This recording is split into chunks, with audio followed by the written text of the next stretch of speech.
after taking 3 of 4 in Boston. The Rays arrive in Toronto, kicking off their final road series of 2015. Tonight, Jake Odorizzi goes to the Hill, looking to tame baseball's most prolific offense, anchored by MVP candidate Josh Donaldson. It's the Rays and the Jays on Sun Sports next.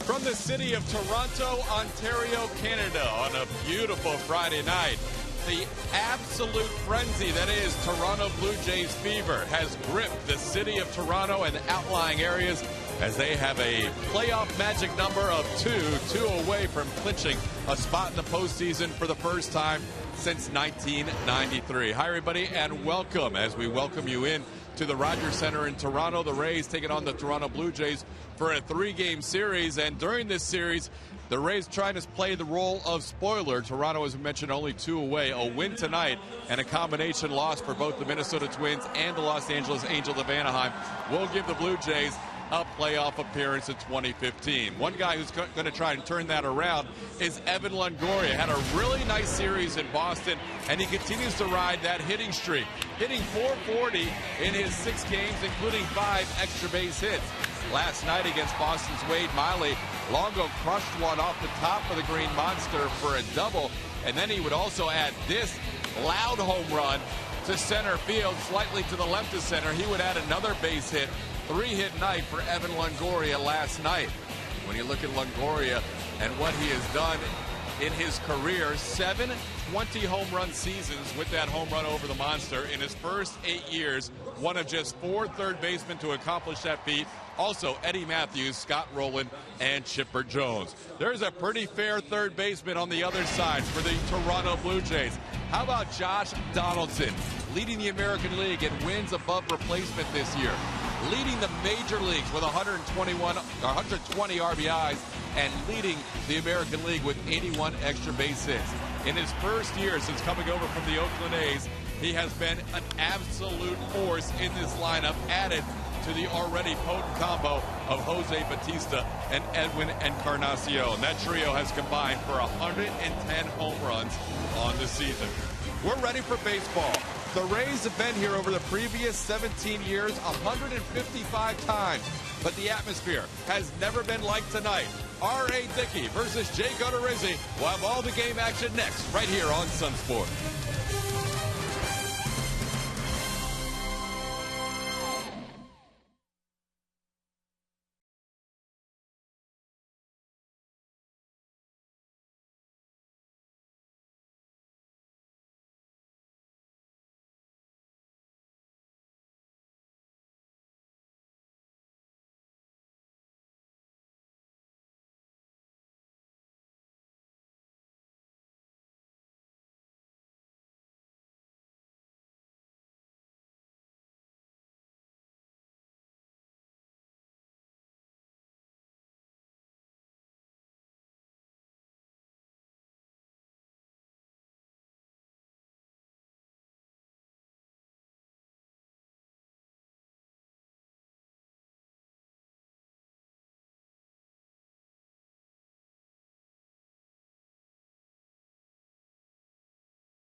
Not since 1993, when the Blue Jays beat the Phillies in the World Series, has the excitement been at the pitch it is now in Toronto for the Toronto Blue Jays atop the American League East and presumably well on their way to a postseason berth.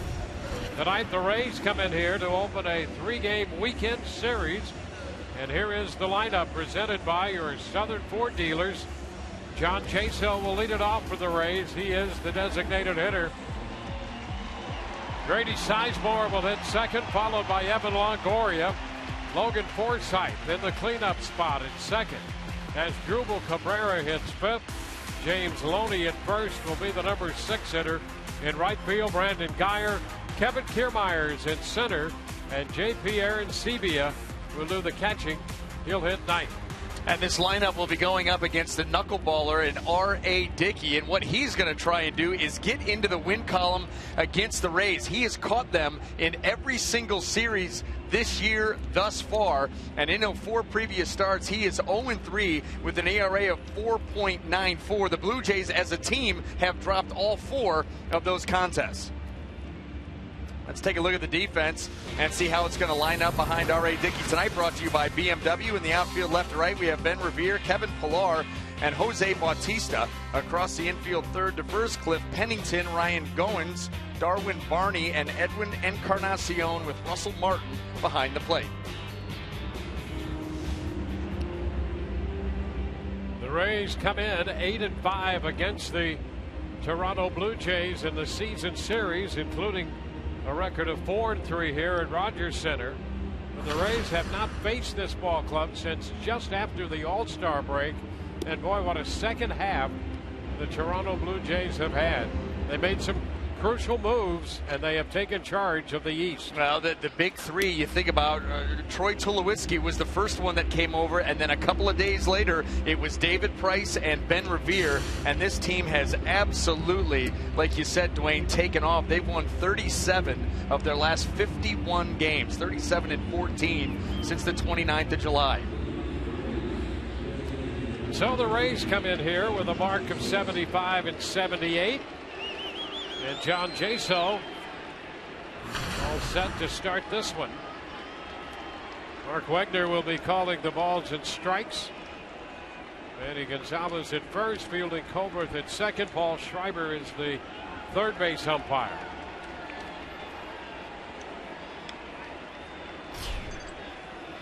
And here we go. First pitch of this game. It's tapped down to first. Encarnacion will step on the bag. First pitch presented by Pinch-A-Penny, and we are underway. Well, so this is the 5th start for Dickey against the Rays. We'll go into the scouting report for the 5th time, and that's what these hitters, they want to see that knuckleball up in the zone. You see it low, let it go. See it high, let it fly. And remember this, especially against right-handed hitters, when he falls behind, he is not afraid to use his fastball, so you got to be ready for that too. It's Grady Sizemore. Takes the pitch outside. Dickey with a mark of 10-11.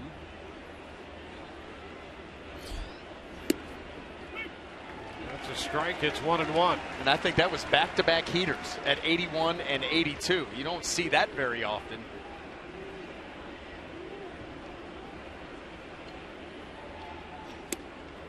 That one is down.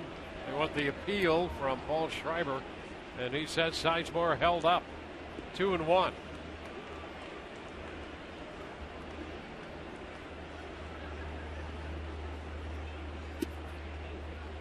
Three balls and a strike.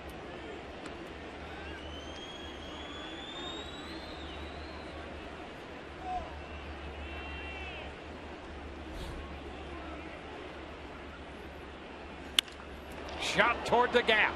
Right center field. That will one-hop the wall. Sizemore is on his way to second. Pillar a little troubled on the pickup, but no chance for an extra base beyond second for Sizemore. Sizemore had already seen 2 heaters, and in the count being what it was, 3-1, he's going to set on it, and he gets one right there. 82 miles an hour right out over the heart of the plate. Grady Sizemore was waiting for it, not fooled at all, and he ropes that ball into the gap.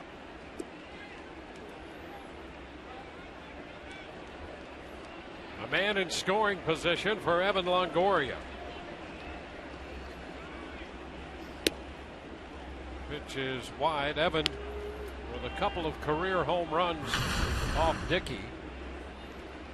20 home runs for the year now.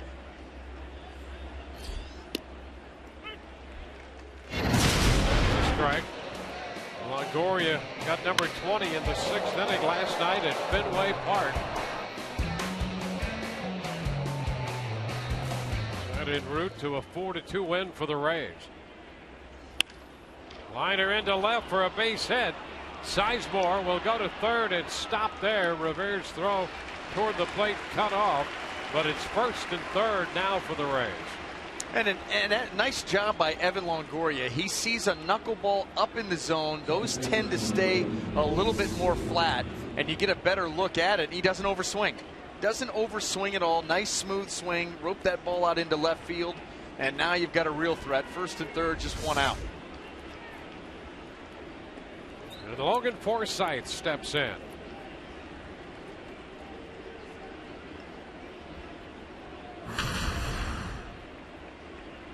Forsythe, 6 of 19 in his career against the knuckleballing right-hander. That's a ball. So Rays with a chance to break out in front. R.A. Dickey, 40 years old. He'll be 41 on the 29th of October. And he hits Forsythe. So the bases will be loaded now.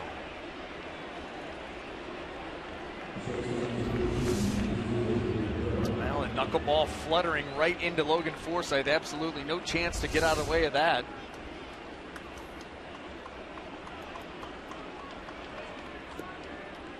Bases loaded, one out for Asdrubal Cabrera. There was a couple of career home runs against Dickey. 6 of 16 overall in his career. And that one bounding in and skipping by Martin. That will score Sizemore with the first run of this game. Longoria goes to third, Forsythe to second, and the Rays take a 1-0 lead. You could not have scripted a better start. Bases loaded, a run here on a wild pitch. This is what you want to do. And you're going to get a crowd like you have tonight. You want to put a damper on them early. Get out early and try to quiet them down and keep them quiet for 9 innings. 2-0, and not all of that crowd in the ballpark yet. They're still outside trying to get into the ballpark. That's why you need to keep scoring. So all the newbies that roll in, they just see nothing but bad things happening for the Blue Jays. Now 3-0 to Cabrera. Well, the trend continues. Well, they say it might be the third inning before everyone is settled in here in the upper deck. 3-1 to Cabrera. They think they're in L.A.?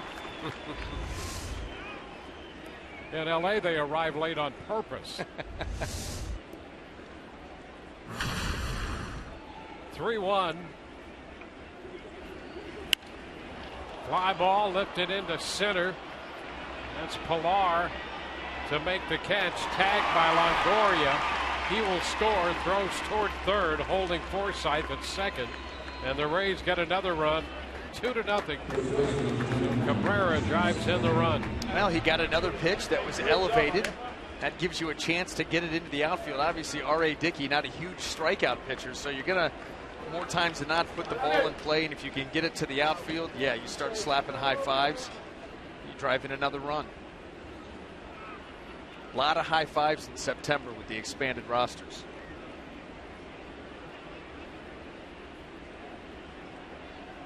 James Loney pops it up. The shortstop Goins makes the catch, and the Rays are retired. They scored 2 and will take that lead into the bottom of the first.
Take a look at the Blue Jays lineup presented by your Southern Ford dealers. Ben Revere leads off, followed by Josh Donaldson and then Jose Bautista. Edwin Encarnacion hits cleanup at first. Russell Martin will hit fifth in front of Ryan Goins at shortstop. Kevin Pillar is in center. Cliff Pennington's at third. Darwin Barney at second base. He'll be hitting ninth. Well, for Jake Odorizzi, just keep it rolling right along. He's making his 27th start of the season. The Rays, they've won his last 3 starts, and he is 2-0 with a 3.57 in that span, and that goes up against the Tigers, the Yankees, and the Orioles. First pitch to Revere, and that's a fastball in there for a strike. Revere in the leadoff spot. He can be a very aggressive hitter. Not necessarily your quintessential leadoff guy. 1-1. He's hitting .324 though. And he's been a key addition to the Blue Jays lineup. A ball, 2 strikes. He was hitting .298 with Philadelphia, a ton of hits, kind of an under the radar acquisition. When you think about Tulowitzki and David Price stealing the headlines, then you sneak into Ben Revere, but boy, valuable. Leadoff guy, can steal a bag, good defense in left field. And you're right, very aggressive, always at the top of the league lead in hits. You can see right here, he comes out swinging the bat. Well, that could be Blue Jay-itis also wearing on him just a little bit, because it seems like they all do that here. He fits in nicely. There's David Price next to Troy Tulowitzki. I think Tulowitzki might be back next week. 2-2. Definitely will miss him in this series. There's a chance the Rays may catch him at home next weekend. They're going to catch David Price tomorrow afternoon. A little bit of that one foul right back. Still 2-2. Yeah, that'll be Archer and Price tomorrow. Odorizzi and R.A. Dickey tonight. Does the camera find Chris, or does he find the camera? He doesn't look real happy about the camera finding him right there. I think that's what he's thinking. Yeah. He's going, hey, they're finding me again. You got to put the hat on, try to hide. It's too easy with the lid. 3-2. Liner into left center field. That's in there for extra bases. Kiermaier tried to cut it off. Revere's going to head to third, and he will be in there standing up. Well, the one thing that you could say about Kevin Kiermaier in the outfield, he is an aggressive outfielder, and he took a shallower angle in trying to cut that ball and keep Revere at, well, you're thinking at first base, at least at second at this point, but that angle, not able to get to that ball and make the play, misses on the backhand, and once that happened, Revere kicked it up a notch and was able to get over the third base, a leadoff triple. It's his first triple in a Blue Jays uniform. And here's Josh Donaldson. Pitch is down. And with Donaldson hitting second, it gives you an idea of the mindset of this Toronto lineup and what it can do to a pitcher. All of a sudden, you're facing Donaldson with 120 RBIs and 39 home runs.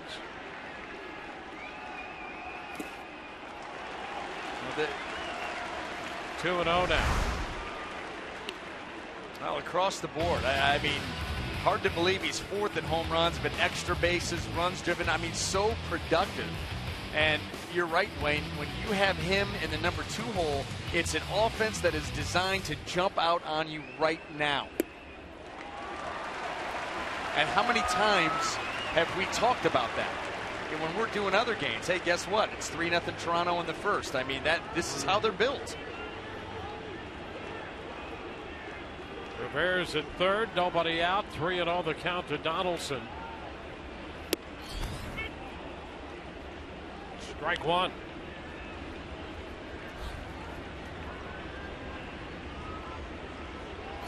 Oh, and by the way, there's that guy on deck, Jose Bautista.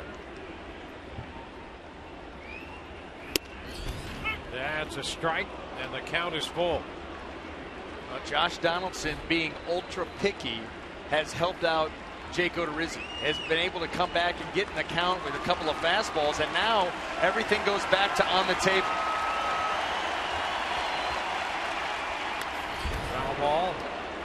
In with the fastball. Well, that's the chess game of this game in general. It's about moves and pitch selection. You get behind 3-0. Now you go 3-2, and now it's wide open. Yeah, you can change up here. I would think it would be a fastball or a changeup from Jake. And a cut and a miss. He comes back to get him on the pitch elevated. And finally, the one that he takes the first two to get to 3-2, fouls one off, and then swings at this. That's clearly going to be ball 4, but doesn't want to let another heater goes by. He tries to chase up, and Jake is able to beat him. That's a great comeback considering the circumstances by Odorizzi. It's Jose Bautista. Down to third. Longoria will make this play, and still at third base, Van Revere. Well, let's take a look at that Rays defense, how it's going to line up behind Jake. And I'll tell you, one more play from these guys, and you can get out of this inning unscathed, which would be huge. This defense brought to you by BMW. In the outfield, left to right, Sizemore, Kiermaier, and Geyer. And across that infield, third to first, Longoria, Cabrera, Forsythe, Deloney, with J.P. Arencibia getting the call behind the plate in his return to Toronto. Now Edwin Encarnacion.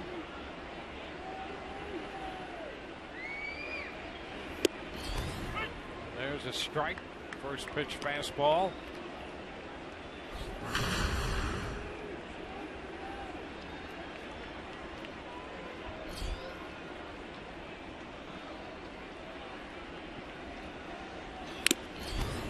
Big cut, a foul ball.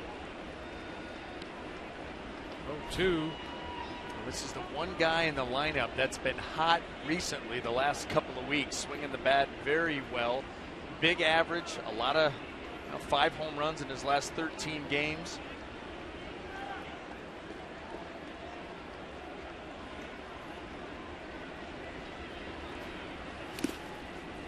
One ball, 2 strikes. Covered up there by Arencibia.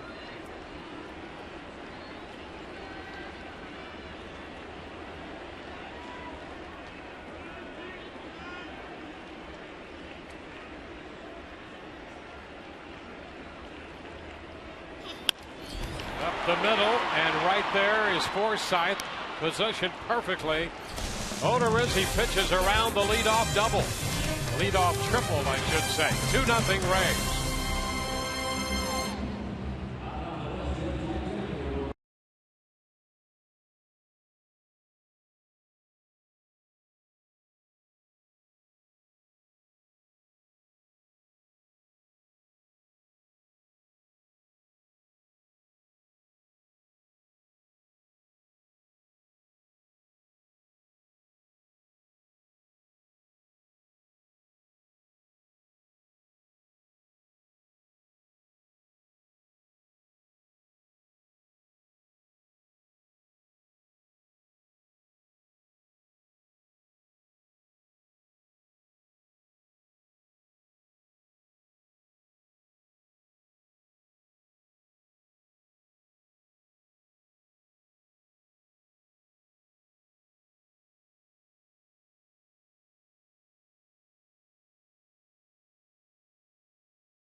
Tonight's Cold Hard Facts brought to you by Clean Chris Coors Light. Rays coming out of Boston, winning that series 3 out of 4. They are, since 2010, atop the list when it comes to road winning percentage. .530. They are 38 and 37 this year on the road, seeking their 6th consecutive season with a 500-plus road winning percentage. Brandon Guyer takes a pitch for a ball. And if the math is off a little bit, it's because they lost 3 road games this year to the Orioles, coming into St. Petersburg to play at the Dome.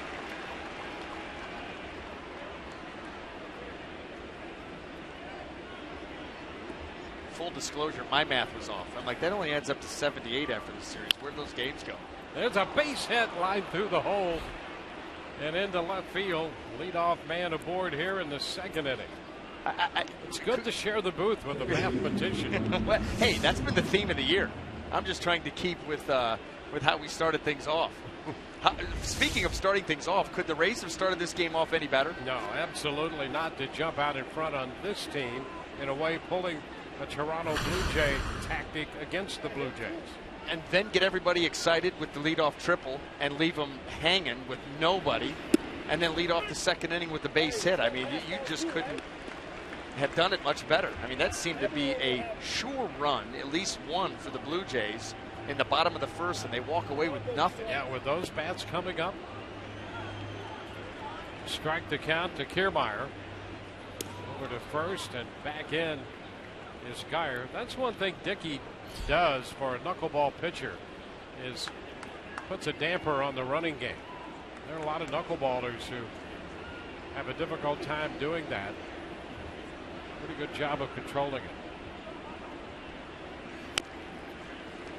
Now 2 strikes on the foul ball to Kevin Kiermaier. You will take that off just about any right-hander in the game, especially a knuckleball. I mean, that's a really nice job. And then you see the pickoffs, quick feet.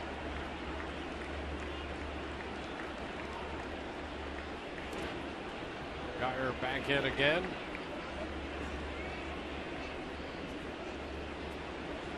Guyer 10 of 14 in the running game.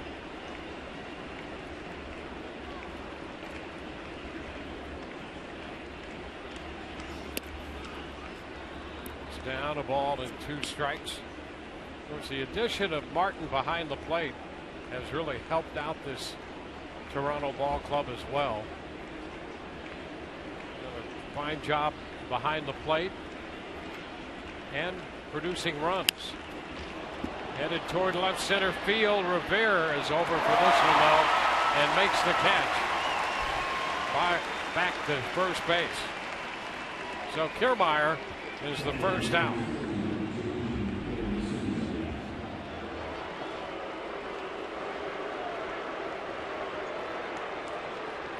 Now it will be J.P. Arancibia.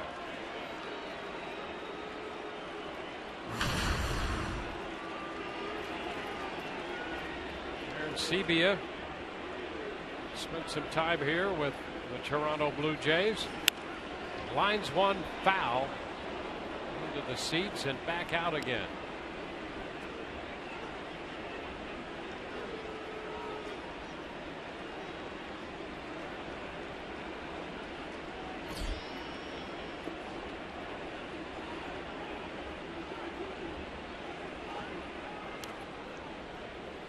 Keeping an eye on Guyer.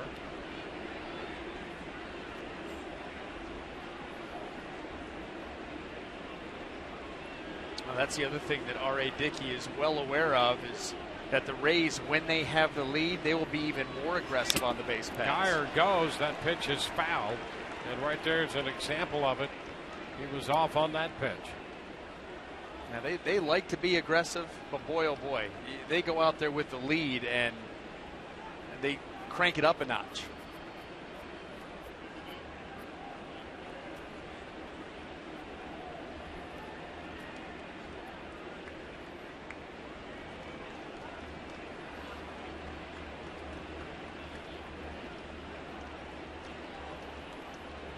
Again over to first.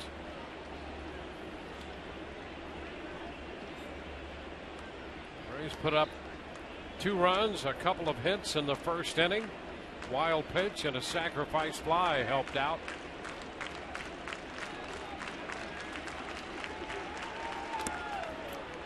Pitch down.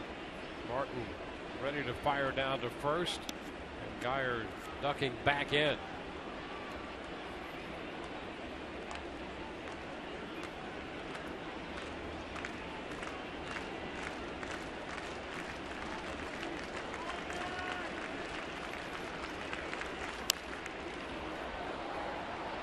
Play.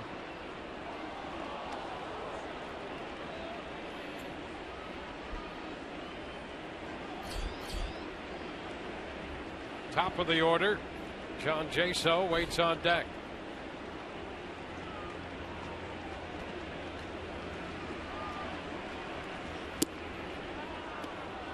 Take there on the pitch wide.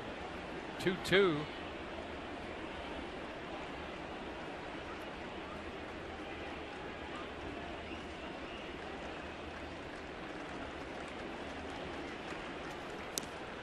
Again to first. Dickey paying a lot of attention to detail here with a runner aboard.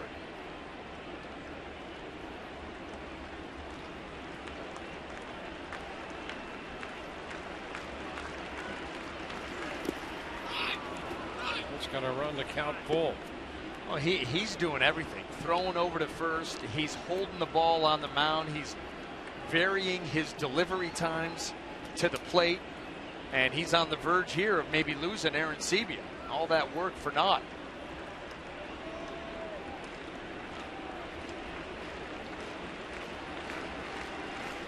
Again to first. Back in with that right hand extended. Geyer lost his helmet but got back in time. Well, he was leaning. That was, if you were going to get him, that was the one to get him on. He was leaning towards second, had to gather himself, and then dive back into first. And Encarnacion didn't even attempt the tag. He's headed to second, ground ball to third. Pennington's throw to first in time. Aaron Sebia bounces out. Geyer advances. He's in scoring position with 2 outs, taking off with the pitch. And wipe out any chance at a double play. And you're hoping that Aaron Sebia can get a base hit or draw a walk. That didn't happen, but he's out there waiting to be driven in. Well, John Jaso will get that opportunity. With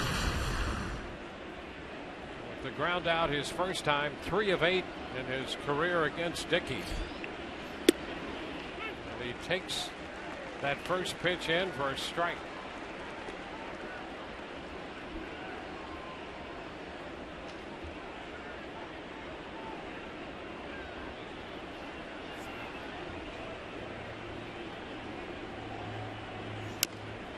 Tapper first base side. Encarnacion makes the play unassisted. Rays leave a man. 2-0 Tampa Bay.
your strongest fan photo, use hashtag #SSDataStrongFan, and you just might see yourself in an upcoming broadcast brought to you by T-Mobile. In the first, Odorizzi found himself in a bit of trouble with the leadoff triple by Ben Revere, but he got Donaldson, Bautista, and Encarnacion, leaving Revere at third, and now he starts by facing Russell Martin, who shoots one into right. Geyer's there, and he makes the catch. Geyer backpedaling and then turning, reaching to his left, making the grab. Man, you got to stay with it, and Brandon Geyer did a great job of that. Russell Martin put a charge into this. He starts to go back to his right, and then you see him twist back over, never losing sight of the baseball. That's the key. You got to have some nifty footwork, be a little bit of an athlete to pull that off.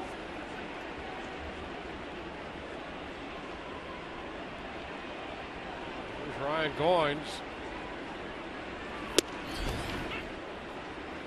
That pitch is a strike.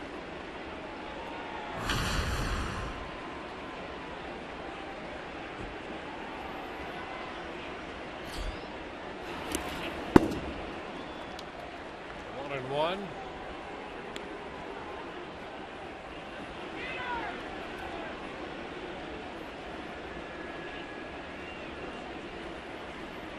Goins it short in the absence of Tulowitzki. And to center field. Kiermaier closes and grabs that one. Tulowitzki with that crack in his shoulder blade. And they continue to be optimistic that he will be back next week. Well, the only thing is, let's say he does come back and he's 100% healthy. What's the timing going to be like at the plate? You know, he wasn't exactly swinging the bat great when he got hurt, and now you take a few weeks off, not a whole lot of places to get at bats against major league quality pitching. And then you come back healthy, get thrown into the last week of the season, try to get your timing back. That may not go well either. That's an interesting point. You know, they played so well since that deal when he came over here. 2 strikes now to Pilar. He was hitting .232 and hitting a little over 150 with men in scoring position. But he's such a plus defender. Shot toward right center field on the 0-2 pitch. That ball is beyond Geyer and bounds over the fence for 2 bases. Pilar's 27th double of the year. Well, Brandon Geyer and Kevin Kiermaier closing ground. And it looked for a second that Brandon Geyer may have a shot at this, but the ball lifted just far enough that it's out of his reach, and Pilar, a 2-out double, gives the Jays another shot. You know, you think about the move that this Toronto club has taken, and they score runs like they're going out of sight. But Tulowitzki also makes them a better team defensively, and their pitching has picked up. That's been the difference. Now Pennington fouls it back, strike one. We looked at, broke down this team's numbers since the first day that Troy Tulowitzki came in. Now, this is from August 1st. Tulowitzki came in and played his first game 3 days prior to this. The Blue Jays won all 3. So they're actually 37-14. You go back a couple of days. All the rest of the numbers pretty much in line. But it's the ERA that jumps out at you even more than anything else. And you talk to the Blue Jay people, and they say Tulowitzki out at short, Ben Revere out in the outfield. Yep. Saving runs. Well, and what they got was a plus shortstop. And Reyes, for all of his athleticism the last few years, had been a minus shortstop. So they improved themselves defensively there, easily to overlook when the team's scoring as many runs as they are. But there was a move that made this team better defensively and better on the mound. 1-2 the count to Pennington.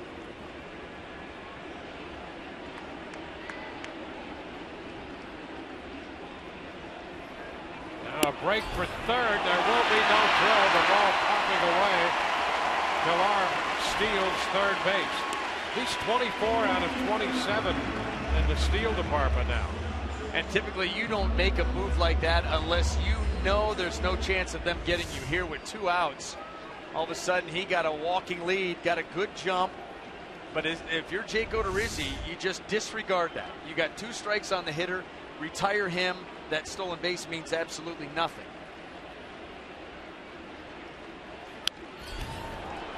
Fastball is foul back. Holds the count. 2 balls, 2 strikes.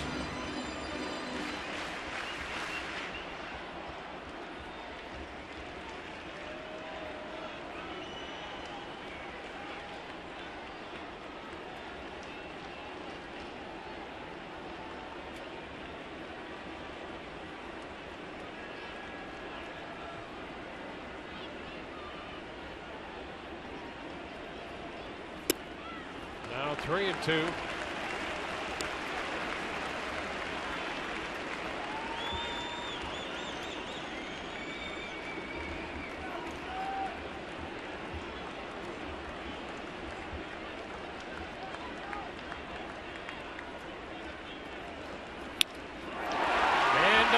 Here comes Sizemore. It's off his glove. Deflecting into center. Run scores. Pennington winds up in second. And it's 2-1. Sizemore, a diving effort out there in left field, but coming up just short. It looked like that ball was going to hang up just long enough for Grady Sizemore to take it away, and he certainly got there in time. A heck of an effort to get there, but the dive, you see the ball is going to just, you see Jake Odorizzi. It was that close off the end of the glove, and by going off the end of the glove and redirecting it, that allows Pennington to get to second. Here's Darwin Barney. Blue Jays got him out of the Dodgers organization. There's a strike. He has 4 at-bats this year with the Blue Jays. 245 in his career.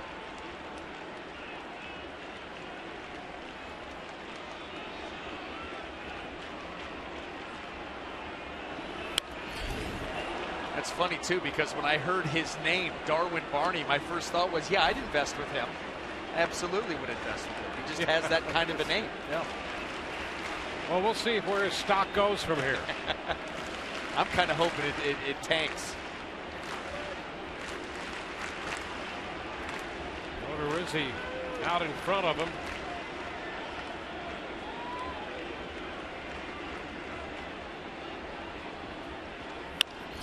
Ground ball for Forsythe. Over to first. 2-out double keys a run through 2-1 Tampa Bay.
What a trend for R.A. Dickey.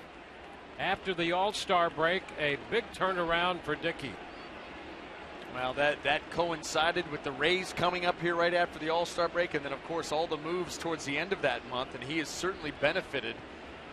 That ERA dropped at almost 2 points and winning at an incredible rate. In fact, he's lost, not he, but the Blue Jays have lost R.A. Dickey's last 2 starts. Prior to that, they had won 10 in a row for him. 1-1 here. Yeah, and he had a run during that stretch of 7 consecutive wins, and then they won his no decisions.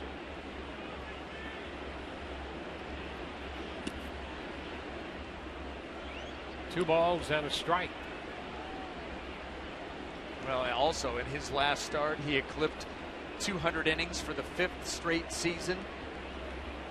That's one thing he's always going to give you. Get deep into ball games. Sizemore pops it. It's a foul ball. Martin hustling over, and he makes the catch. Oh, what a grab. Russell Martin out from back of the plate and to the far end of the railing. While the Blue Jays dugout, he grabbed that. That's why there's a gold emblem on that chest protector. You see the catch, but when you look at how far he had to run to make that catch, that's what makes it all the more impressive. It's a great shot right there.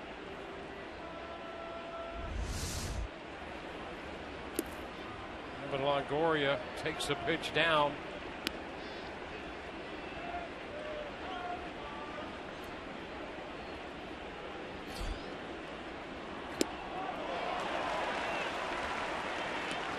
One.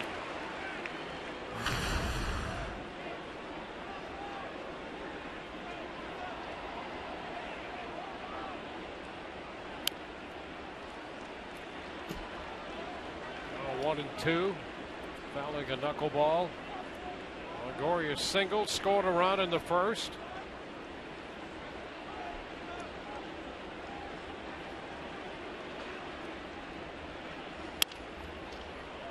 To second base. That's Barney. 2 gone. Well, we're starting to see it a little bit here, but one of the things that R.A. Dickey will do, you think knuckleball, but he will change speeds on it. He'll throw a slow one that just kind of entices you to come after it. You can hardly wait back on it. He'll throw a harder one, try to change the speeds on it to give you different looks.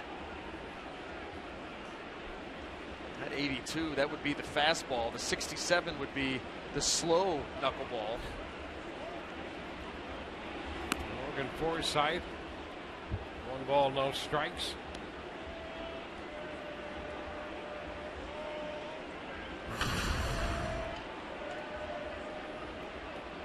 And that knuckleball's in play depending on the start, 85, 86, 87% of the time. 1-1 to count.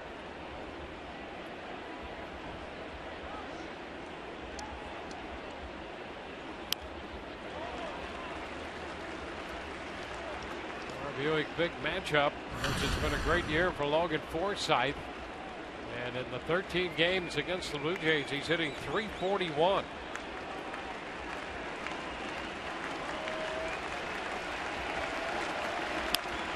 Line drive, 1 hop to short. Goins throw to first. 1, 2, 3, go the Rays. On to the bottom of the third, 2-1 Tampa Bay.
Let's go places by Outback Steakhouse. Order online at Outback.com. And by Morgan Auto Group. Make it Morgan. We make it happen. Tonight the Rays in Toronto. First game of this weekend series. Ben Revere, the top of the order, leads off against Jake Odorizzi. And Odorizzi's first pitch up and away. He had made 8 first pitch strikes to the first 9 hitters.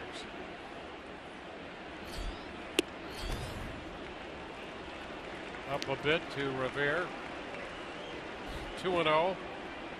Revere opened the first with a triple. Strike call.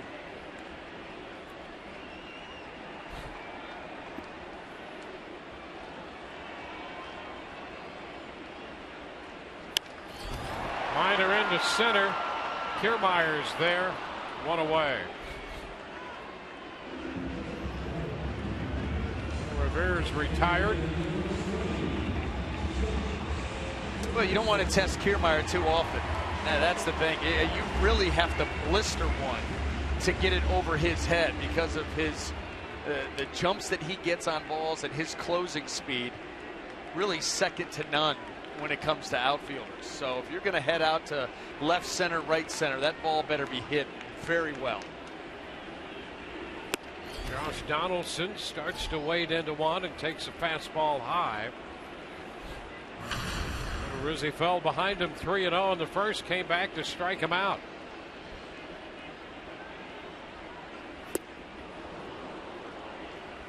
One.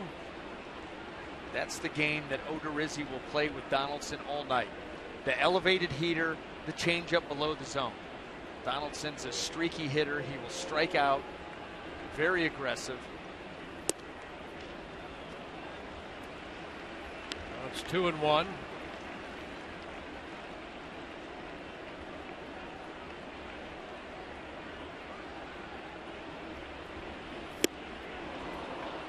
Aggressive there, and it's 2-2. Yeah, he holds up on the previous pitch, and then that one right there was a changeup that was yanked way off. I mean, this pitch is 6-8 inches off the plate and almost into a pirouette.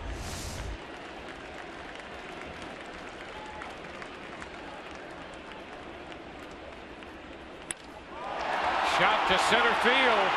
Kiermaier's going to go to the track, and that one's out of here. Big swing from Donaldson, and that's his 40th home run to tie the game.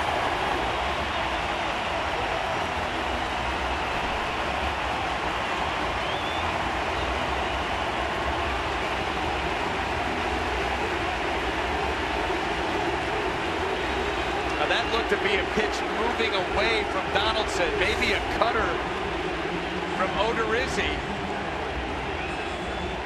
That was either just a flat fastball or a cutter. You know, his last start here, he gave up 6 earned runs and 4 1/3, and it was the cutter in that game that did him in. Went to that pitch far too many times, ended up getting hurt on it later in that game, and that may have been one right there. Fastball misses to Bautista. Well, Donaldson has 2 hits off Odorizzi now in 7 at-bats, and both have been home runs.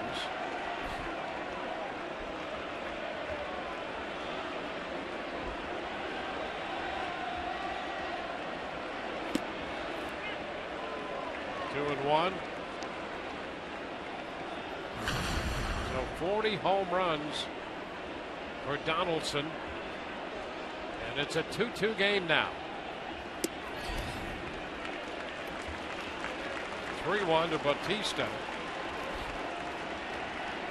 Bautista is 0 for 12 in his career against Odorizzi, but ahead in the count, 3-1 now. And Odorizzi walks him. Pitch up.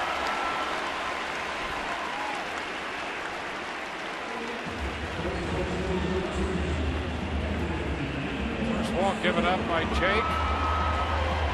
It's a man at first with 1 out in a tie game. Now Edwin Encarnacion.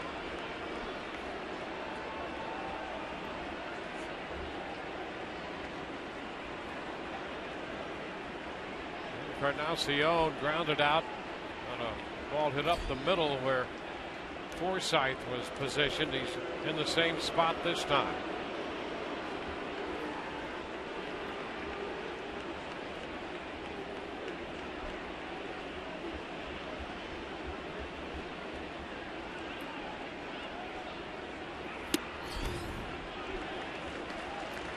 Pitch high. A number of the misses in this inning have been up. If you go up there because you want to go up there to get a guy to chase, that's fine. But if you're up there consistently, that's not fine against this lineup. You're going to have to change the angle and get that ball back downhill. Behind Encarnacion, 2-0. And Aaron Sebia will pay him a visit.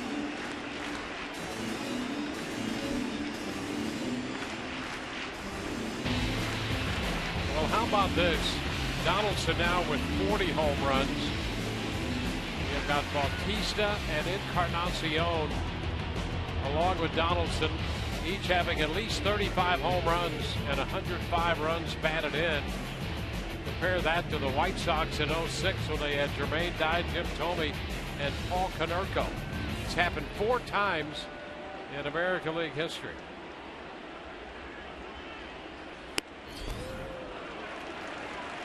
And there's ball 3 to Encarnacion. I was reading something the other day where when they were at 35, all 3 of them were at least at 35 home runs and 100 runs driven in. You had 3 of those guys on the same team. The Kansas City Royals, in the franchise history, they've never had one do that. That's astounding. So as much as we've talked about the improved defense and the improved pitching, they still will just pound the baseball. Yeah, I mean, they do. They will wear you out or mentally as much as they will physically as a pitcher, going through this lineup time and again. Well, here's a situation. Ball 4. 2 walks now after the home run by Donaldson. And here's a situation that really challenges you if you're a starting pitcher out there against this lineup. And right now, Jake Odorizzi is pitching away from contact. And that's not good. Jim Hickey's going to get him right back in line here. But, you know, when you look at some, just go back to the second inning. Russell Martin blisters the ball out to right field. Nice play by Geyer. Then you get a line drive from Goins out to center field that was hit pretty well. They've hit some balls hard, even some outs. And so then all of a sudden the home run to Donaldson, and Jake starts to pitch just a little bit away from contact. He ends up walking 2 hitters. Can't have that either.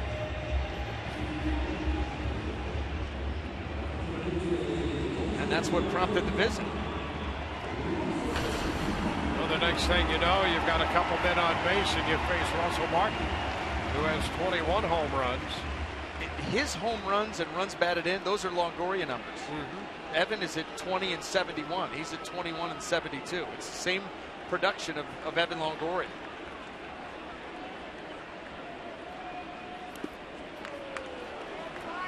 First pitch is down.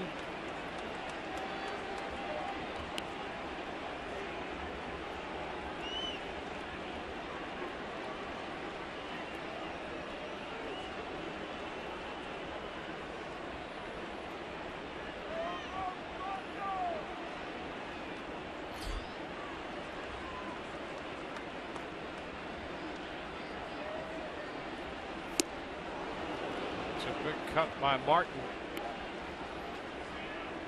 1-1.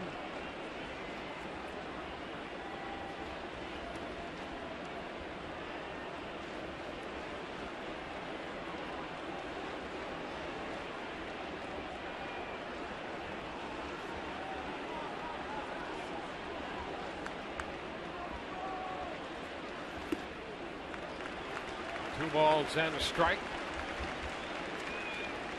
Pitch down.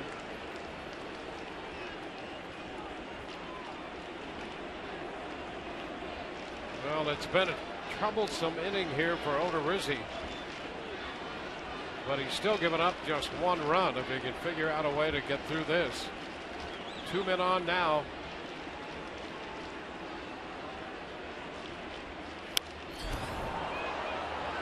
Well, count is even.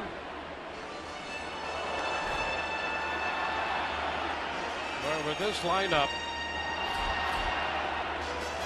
every pitch is key.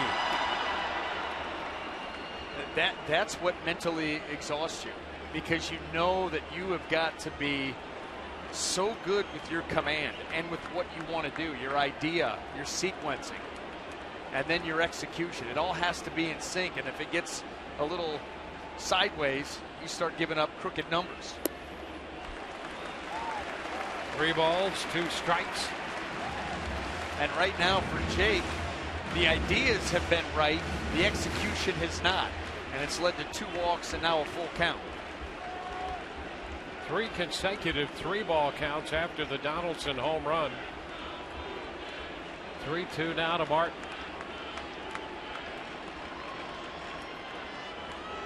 Runners take off and the pitch is fouled. So they started the runners on the 3-2 to Martin.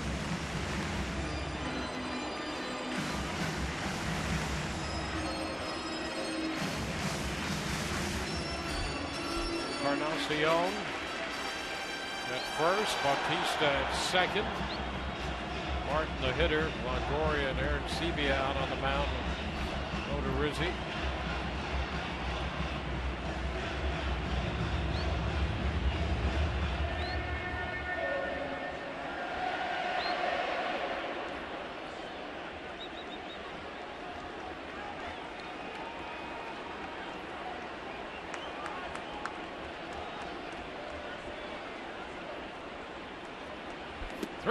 He strikes him out.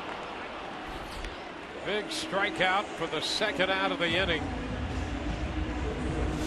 Watch the action on this changeup. It just takes off. Sometimes you don't know how those things are going to act. Sometimes it's straight down. Sometimes all of a sudden you'll get a ton of arm side run. That's what that did, and it was right under the swing of Martin. Well, you better believe that's a big strikeout and a little confidence boost for Jake.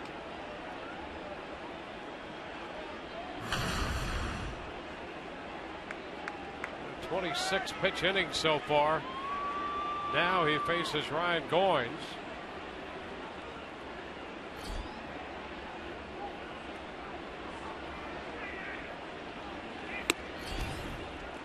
Fastball is high. Well, here sometimes is the spillover effect. You're so focused on the top 5 in this order, and you still have to remain focused against Goins, who came into the game hitting .246, but he can become a tough out. And it's now 2-0. Well, he lined out hard to Kevin Kiermaier in his first at bat. Then it was a Pilar with the double, Pennington with the base hit. The bottom part of the order got the knocked in the first run.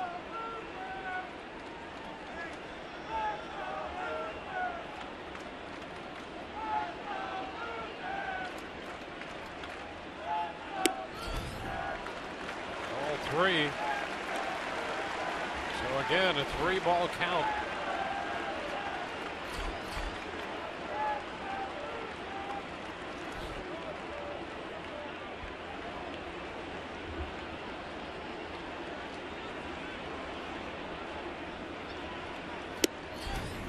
Strike. So it's now a 30 pitch inning for him.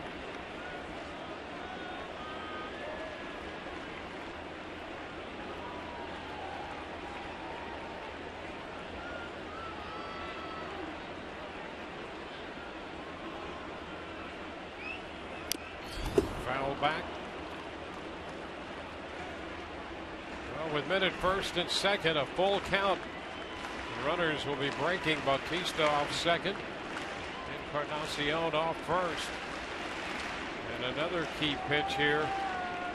He went 3-2 and got Martin on the changeup swinging. 3-2 to Goins.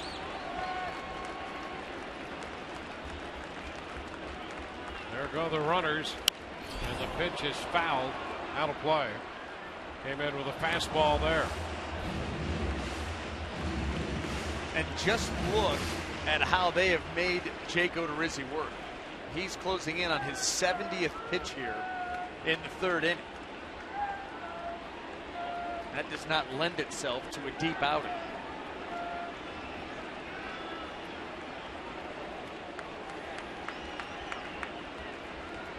3-2 again.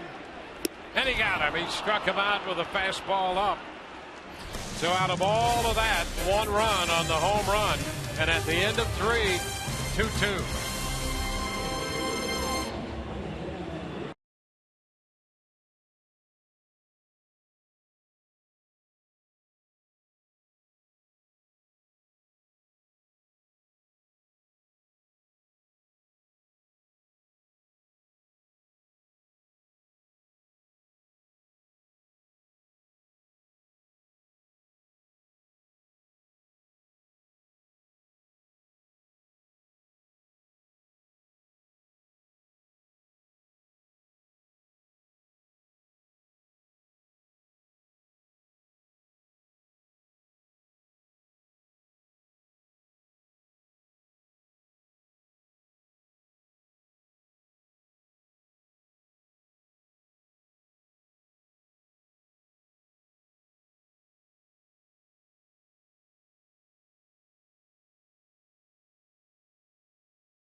October 3rd, when the Rays host the Blue Jays, and all fans receive a Rays Oktoberfest freezer mug presented by GTE Financial while supplies last. For tickets, call 888-FAN-RAYS or visit RaysBaseball.com. First pitch of the 4th as Drupal Cabrera takes a strike. The Rays got 2 runs in the first. Blue Jays 1 in the second, 1 in the third. And there's that 67-mile-per-hour floater in there for a strike.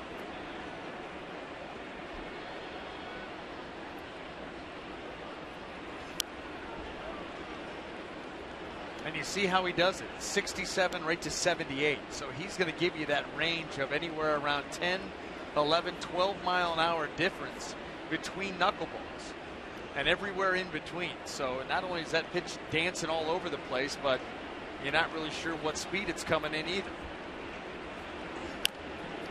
Chop to the left side. Pennington gloves and throws. 1 away.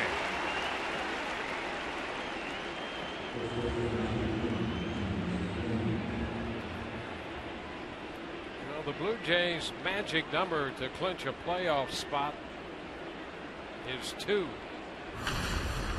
clinch the East, it would be 8.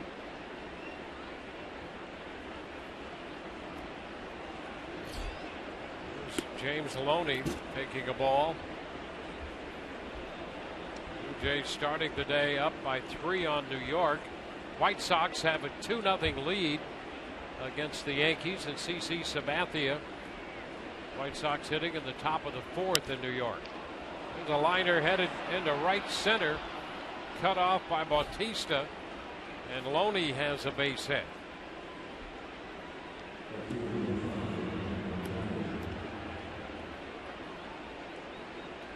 There's the American League East right now. Blue Jays up by 3.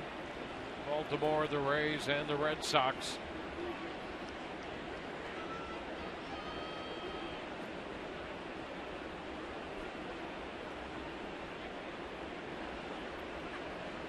Brandon Geyer. The pitch is wide. 1-0.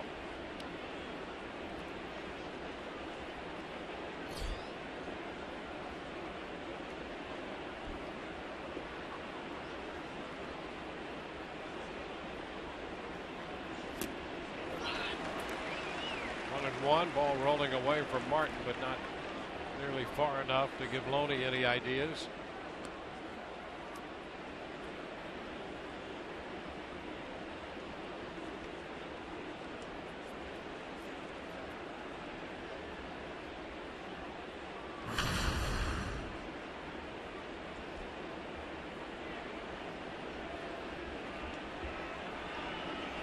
Into the dirt. This one will go to the backstop, and Loney moves up to second on another wild pitch. That was almost a carbon copy of the wild pitch that allowed the Rays to score their first run. A backhand attempt by Russell Martin in both instances, and he comes up empty. Watch this ball just dance away. And boy, you try a quick backhand scoop, can't do it.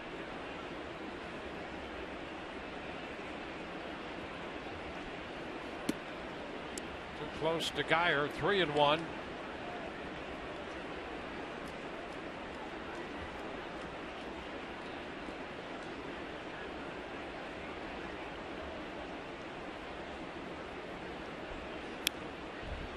Fouls it back. Count is full. It's Kevin Kiermaier waiting on deck.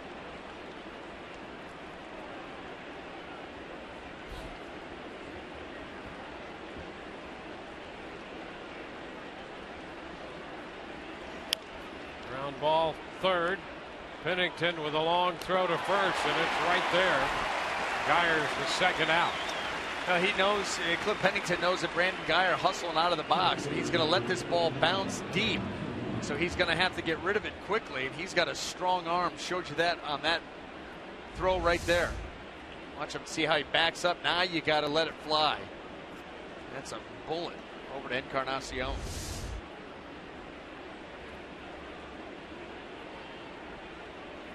There's Kevin Kiermaier. He hits a high, towering fly ball down the right side.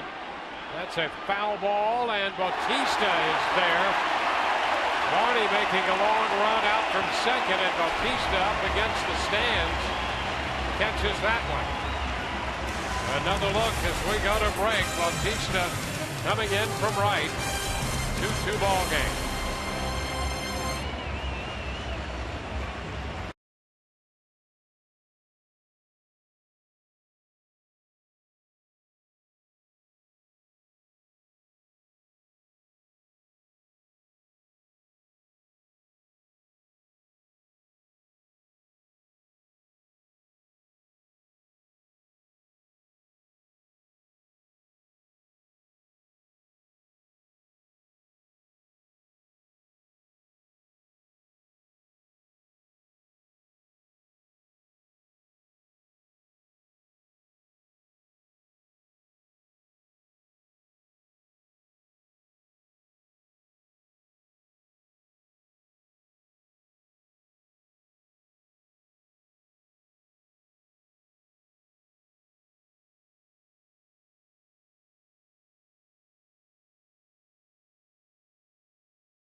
In 2007, Deanna Navarro belting a solo homer in the bottom of the 10th of Jeff Carson's to lead Tampa Bay to a 7-6 victory over New York. Navarro now a member of this Toronto Blue Jays ball club. Backing up Russell Martin. First pitch from Odorizzi into Kevin Pillar is a strike.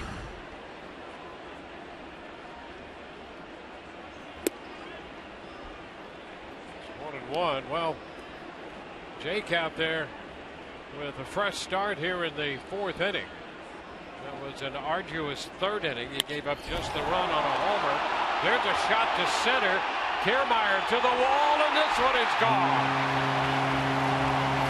Pilar hits his 12th, and the Blue Jays lead 3-2. Well, the Blue Jays have hit a number of balls hard here tonight. Pilar got it going for the Blue Jays actually in the 2nd inning with an opposite field double that got by Brandon Guyer. And then here he goes a little bit deeper into center field. That ball out over the plate, and that allows him to get full extension and lift and just enough carry.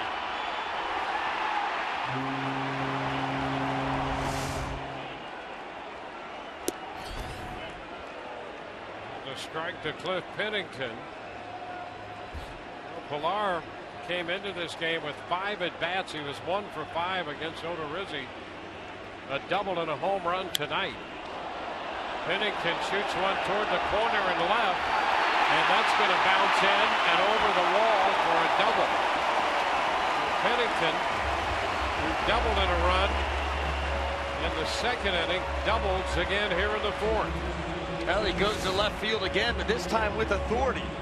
A ball that's down and off the plate away, and just look at him get full extension and lift, and that ball just continues to carry. Another one, that one hops right over the fence. Blue Jays with another shot. I'll tell you what, they just continue to create opportunities for themselves. Darwin Barney bunts and bunts foul. And here it is again, Dwayne. It's the bottom of the order. And they just continue to put pressure on. Not the household names that are up at the top, but still having productive at-bats. Pilar, the 7th place hitter, has a double and a homer. Pennington, the 8th place hitter, a double and another double.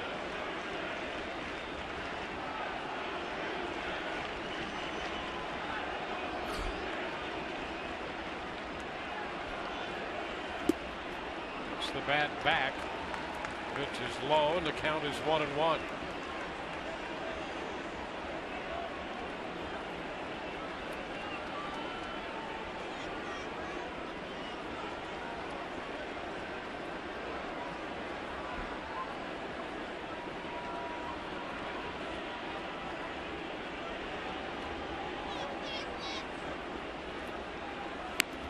And he bunts third base side.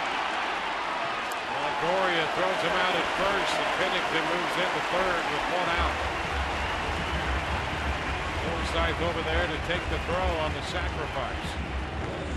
That was almost a self-preservation bunt by Barney.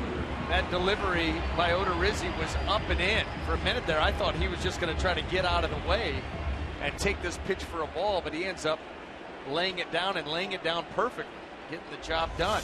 Watch this ball track up and in. Whoa. And he's able to get on top of it and put it in a perfect spot.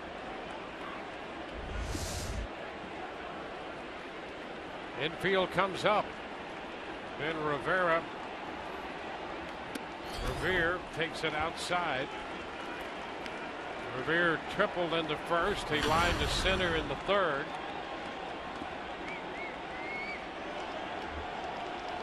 You see infield has come all the way in for the Rays. Big cut, boy. Revere really airs it out when he swings. He did there. 1-1.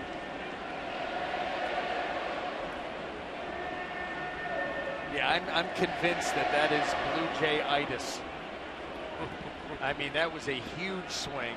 Trying to drive this run in. He knows these infielders right on top of him. Base hit, drilled through the right side. That scores Pennington and makes it 4-2.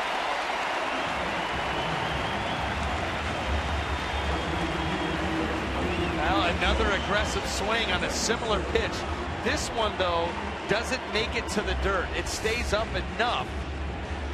It's not even up, but compared to the previous pitch, you know, between the knees and the ankles. But Revere with that strong swing just rips it into right field. Josh Donaldson again. And if you're Odorizzi out there, you have to think him again. They just keep rolling around.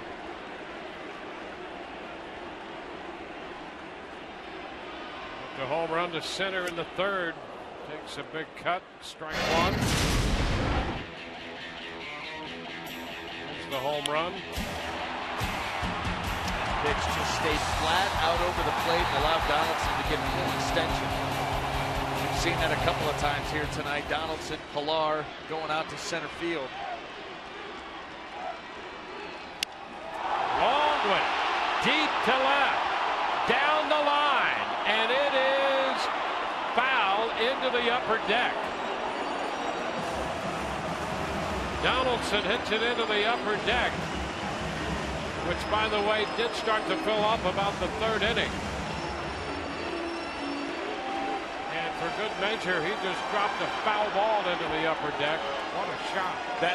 I mean, I don't know if I've seen one hit further here, regardless of it being foul. I mean, when you're talking the upper deck here, you're talking like 5 decks up. That is an absolute blast. Now the Blue Jays want to have this one reviewed. They want to take a look at this. Good luck getting this overturned. But boy, oh boy, the distance. Impressive regardless. Field and Colbert and Paul Schreiber don the headsets.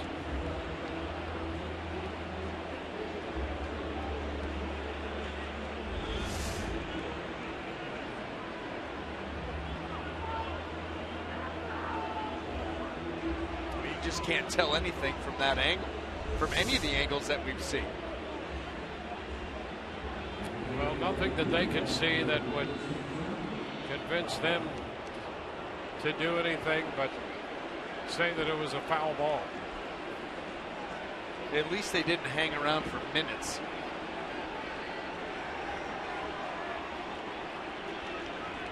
Two strikes the count. Up and in. And you can hear the crowd. They did not like that at all. Too bad. Too bad. It's called pitching.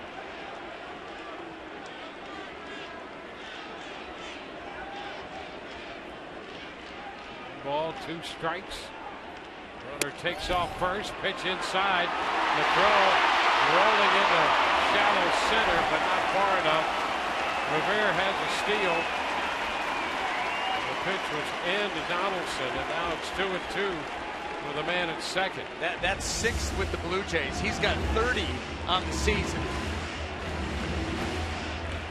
Had 24 over in the National League with the Phillies, 6 with the Blue Jays, 30 out of 36.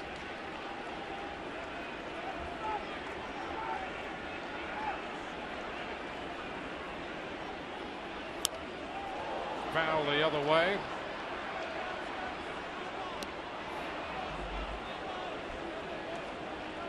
So you think about this lineup and all the power and production. The two guys that will run, Pilar and Revere, have run.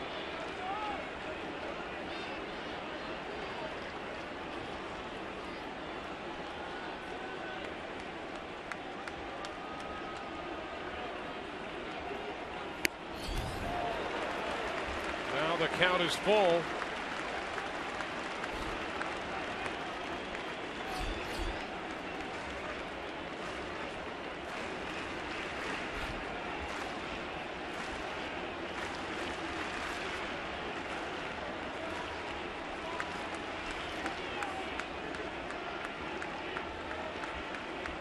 Two runs in the inning, 1 out, a man in scoring position. And ball 4 inside.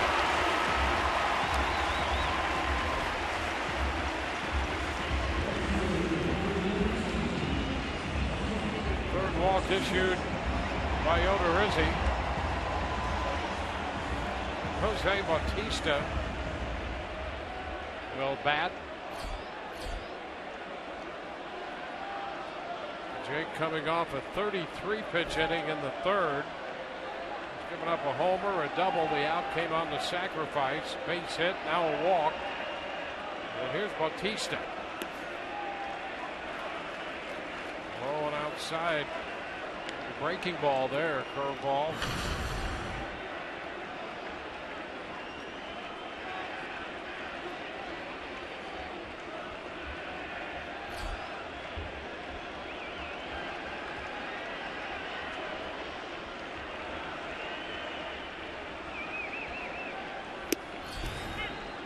Strike on the outside edge.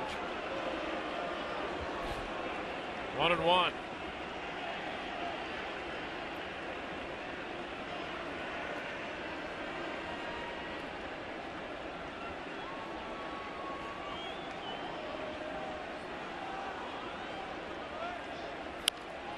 Popped up. Foul ball. Aaron Sebia is there to make the catch. Bautista 0 for 2 tonight. His second out in the fourth inning. Well, the struggles continue for Jose Bautista. He was just 2 for 11 in that most recent New York Yankees series. Scuffling a little bit here again tonight. Well, this is his 146th game. Donaldson has played in 150 games. They're talking about giving those guys a day or two here and there. I think that's why they want to clinch sooner rather than later, so they can do that. Because guess what? When the playoffs start, you're not getting any time off. Yep. You're playing every game 9 innings. But you know that's the thing. You talk about the dog days of summer, August, the stretch run. When you get into the postseason, it's like start over. It is new life. You are renewed, refreshed. It's like nothing you could ever experience other than doing it. I mean, you try to tell guys, young players, about that, but when October hits and it's the big lights and it's the playoffs, you don't feel tired at all. At all. Like maybe you do during the regular season. Too exciting. 2 strikes now to Encarnacion.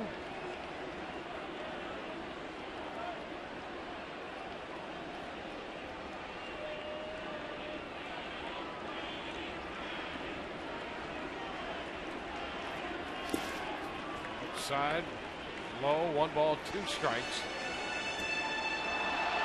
Now here we are in the bottom of the fourth inning. It's still a 2-run game, and you can see the pitch count there stacking up on Odorizzi. It only seems like it should be more lopsided than a 4-2 game right now. It's just been a battle, a tough way to go here tonight against this Toronto lineup.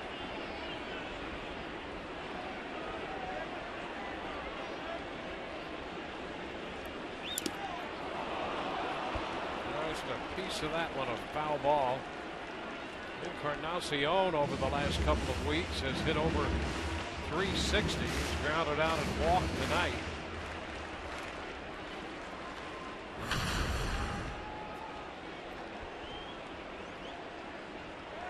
Averaging about a run batted in per game in the last 2 weeks.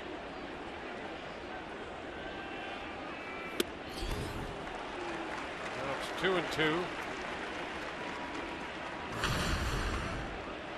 Take a look at how hot he's been since the All-Star break. 233 with 18 homers, 17 home runs now since the break in 30 fewer games and a 347 average.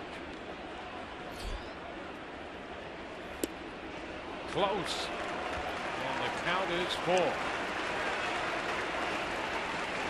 Going to put the runners in motion. Be a lot of action here on this pitch. Jake Odorizzi looking for one more big one. Try to wiggle out of this situation.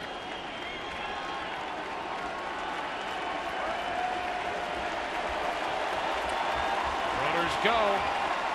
3-2, popped up. There's Sebia after this one behind the plate, makes the catch. So Encarnacion is out of there. 2-run score, and it's 4-2 Toronto.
Second homecoming for JP. He was back here last year with the Texas Rangers and last summer playing first base. In his first return to Toronto, he faced R.A. Dickey.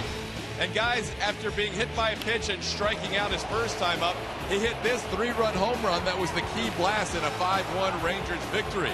Aaron Sebia in 2013 in spring training tried to catch R.A. Dickey and didn't go so well. In fact, they didn't really become a battery during the regular season, so JP said, I guess I like hitting against the knuckleball better than trying to catch it. Yeah, that's a tough choice right there. Not easy to do either. He's leading off the 5th. JP Aaron Sebia takes a strike. The one plus side to being able to handle a knuckleballer is you have a job for life. Yeah, that's you right. catch forever. They pitch forever, and they need their caddy. Chopper. Dickey makes the throw. So Aaron Sebia is the first out in the 5th.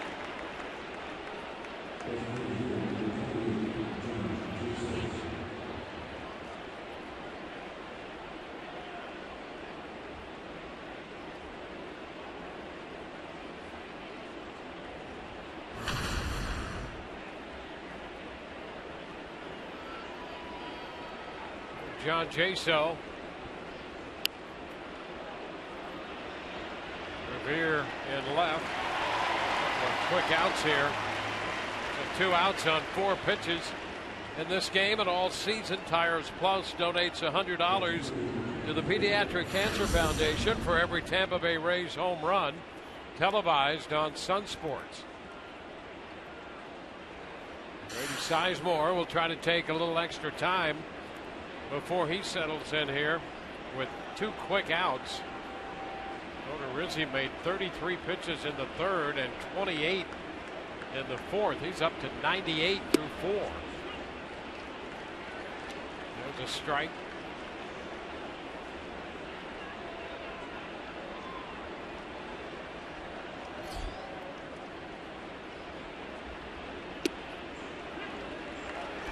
Two. That one down at 66 miles per hour. That was the full range right there, because he started him off with that fastball in the low 80s and then 67 on the knuckleball, and then even slower. Up the right side, foul, and into the stands. -10. That was 57. And it looked like it. I mean, he just lollipopped that thing in there. That's why Brady Sizemore, not able to stay back, ends up hooking it foul. So he's gone 82, 67, 57.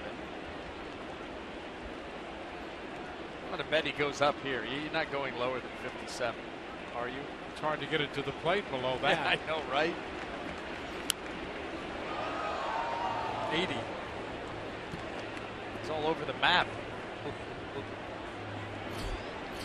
One of the frustrating things about facing a knuckleballer is on that bat like this, the change of speeds. Sizemore is out on strikes. 3 up, 3 down. Through 4.5. It's 4-2 Toronto.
Using the MLB.com ballpark app, available for iPhone and Android smartphones. Upgrading is fast, simple, and fun.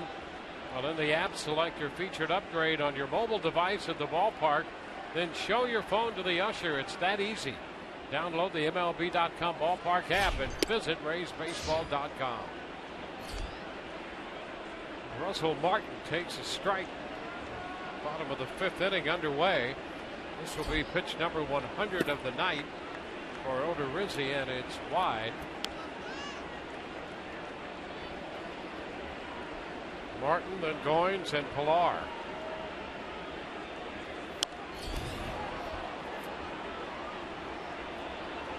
1 ball, 2 strikes.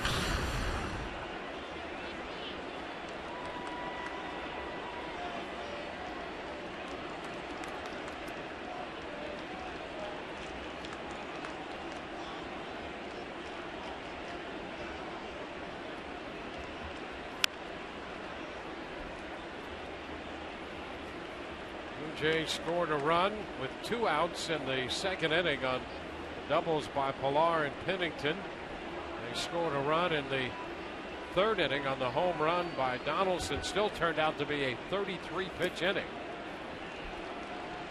And then they scored 2 more in the 4th. A home run by Pilar to lead it off. Pennington followed with a double. 1 out later, he was singled home by Ben Revere.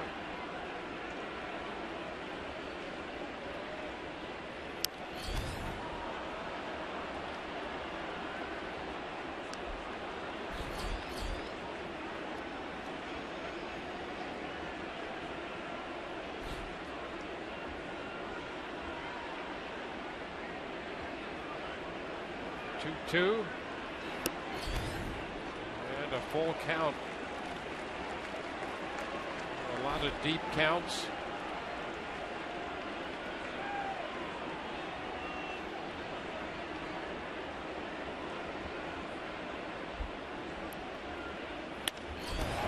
Right there, Forsythe positioned perfectly to throw out Martin. They've had a number of outs hit hard. They certainly have. Some line drives to the outfielder, a couple of balls that have gone right back up the middle. That ball hit by Russell Martin was hit on the nose, but it was the Rays' defensive positioning that got the out for Odorizzi there.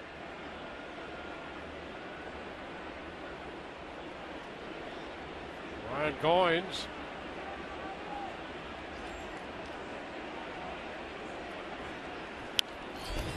After the first pitch and fouls it back for a strike.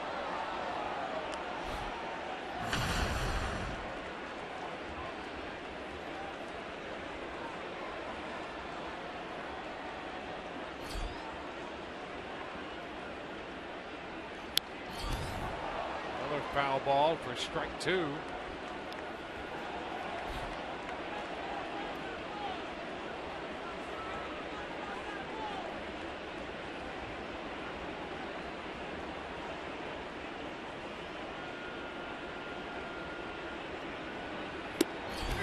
Strike 3 call. Odorizzi picks up his 3rd strikeout. He gets Goins looking. 2 outs now in the 5th. Take a fastball right out to Aaron Sebia, sitting up right on the corner, maybe just a little bit off, but certainly too close to take. And 2 relatively quick outs here for Odorizzi, which is what he needed with the pitch count coming in. Kevin Pillar has doubled and homered. It's 1-0.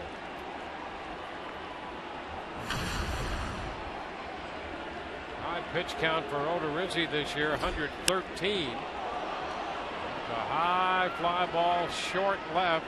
Cabrera calling for it out from shortstop. And it's a 1-2-3 fifth. We're headed into the 6th. 4-2 Toronto.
Got a double from Sizemore. He was wild pitched home.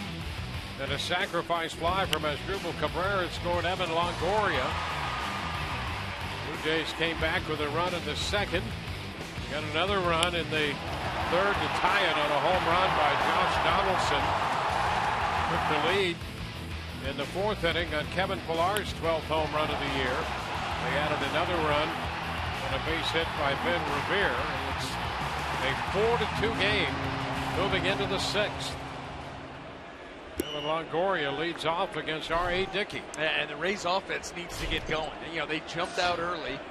Looked like it was going to be a good night the way they were pushing R.A. Dickey around. But here we are in the 6th. They're still stuck on the 2 runs, and now they trail. And Dickey, you got to credit him.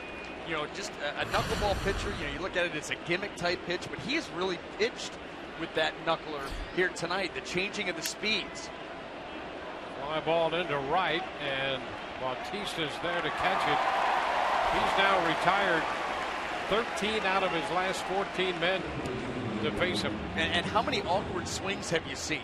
You know, guys a little bit out in front, letting the ball get a little bit too deep. Some ground balls not hit that hard. Soft fly balls and pop-ups.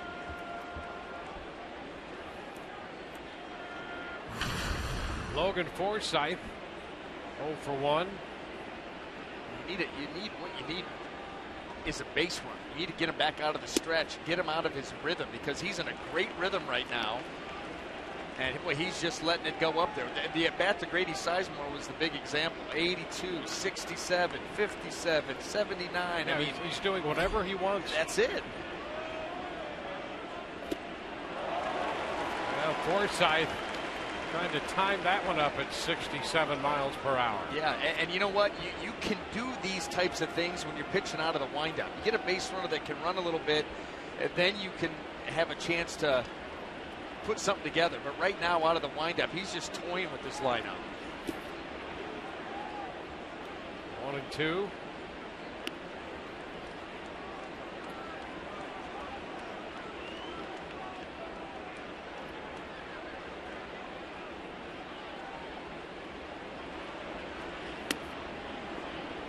It's upstairs. 2-2. White Sox and the Yankees are tied 2-2. The Yankees coming in ahead in the bottom of the 6th inning. Shortstop. Goins throw to first.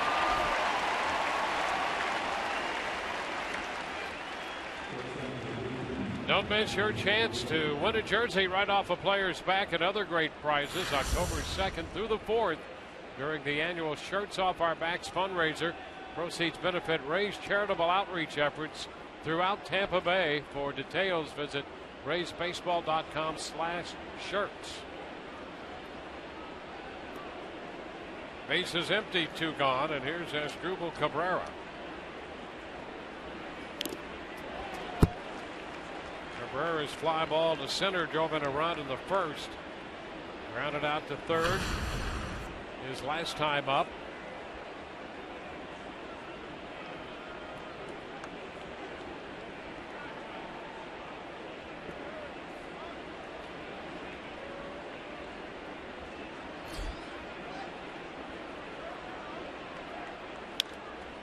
Reaching for this one and lifting a fly ball to Bautista. 1, 2, 3, go the Rays. 4-2 Toronto.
Earlier, we've selected the Data Strong fan photo of the game.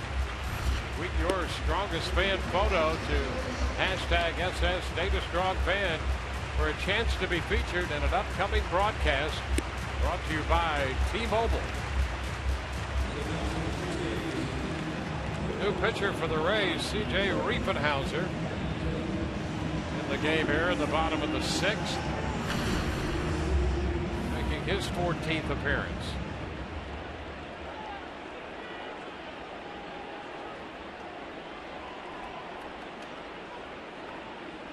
He'll face Cliff Pennington.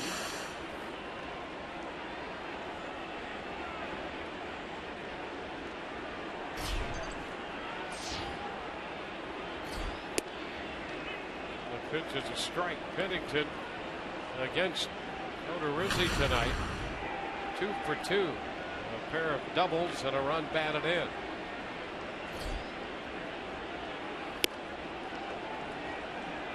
One and one.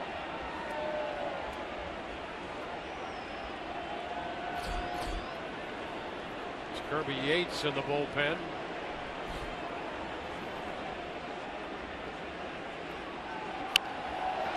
Base hit. Dropping into left center. Kiermaier with a pickup. And Pennington is 3 for 3 tonight. Both sides of the plate. You flip him around, that doesn't matter. I guess kept him to a single. That's what you hang your hat on. Blue Jays are just no let up. No let up in this lineup. Pennington's having a heck of a night.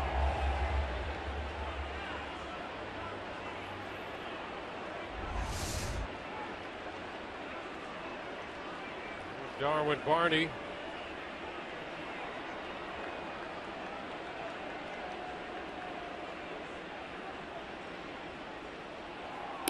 Barney shows the bunt. That's a strike. He sacrificed in the 4th inning.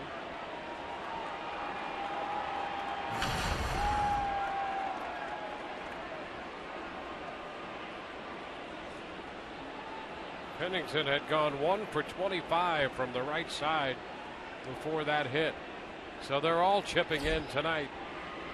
And it's still just a 2-run ball game.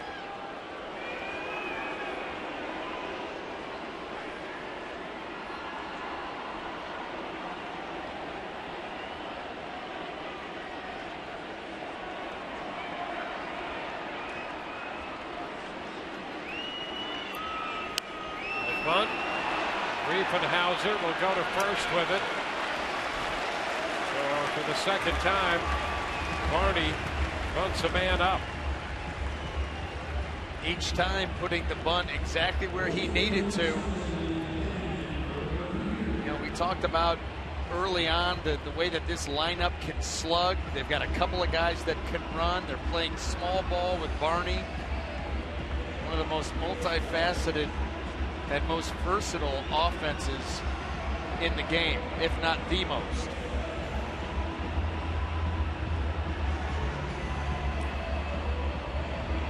Jim Hickey leading the meeting out there on the mound. Mark Wagner out to push it along.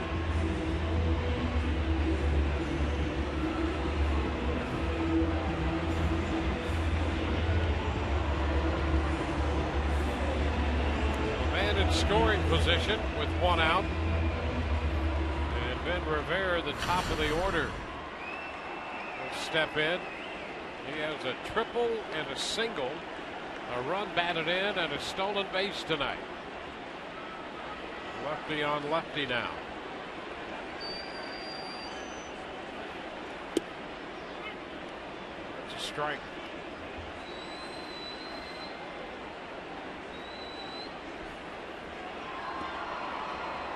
Blue Jays lead despite being 2 for 10 with men in scoring position.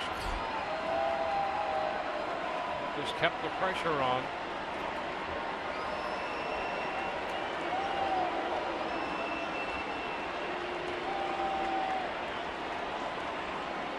Yeah, if it wasn't for Jake Odorizzi pitching out of a couple of spots by making some big pitches, this score could be way out of hand. Yep.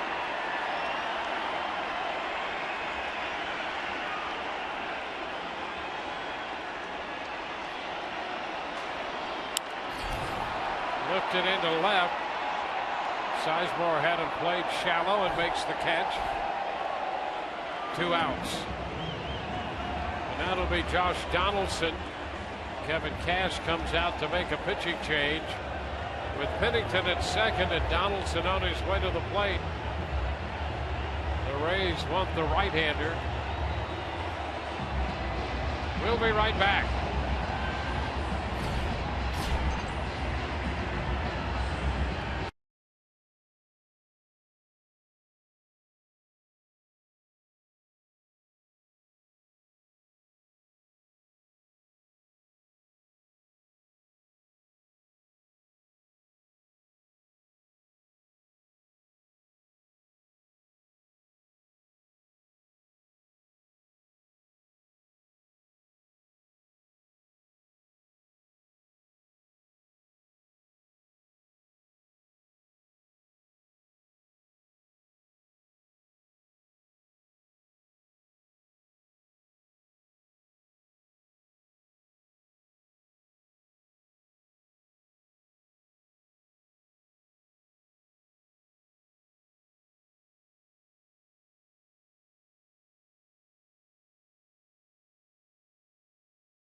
Could save you 15% on car insurance. Visit us at geico.com or call 1-800-947-AUTO. And by Checkers, Epic Meals, Epic Deals. Kirby Yates on to face Josh Donaldson with Pennington at second and 2 outs.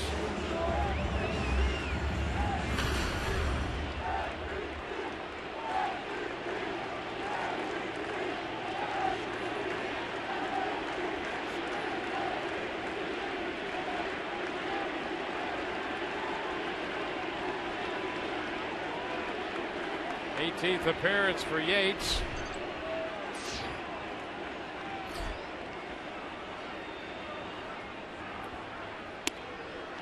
Pitch upstairs. Donaldson has struck out, homered, and walked. Donaldson leads the American League in runs batted in, extra base hits, total bases. Hitting in the second spot for John Gibbons. Inside 2-0. Well, these are the types of counts where it gets dicey, because now you're forced to come out over the plate. Now Jake Odorizzi was able to come back and get Donaldson. Donaldson got greedy in his first at bat. 3-0. He took 2 hittable fastballs and then ended up swinging at one that was up and out of the zone for a strikeout. You don't want to be in these counts too often. That's a strike.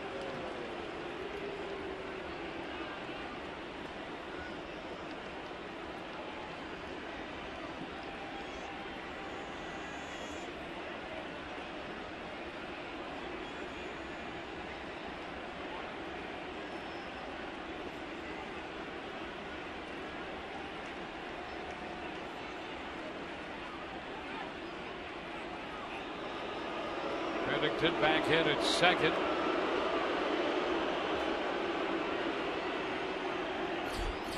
It's Mark Lowe down in the bullpen for Toronto.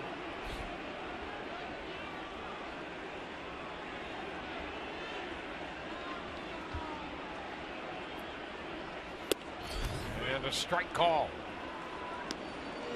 Got a fastball in. It's 2-2.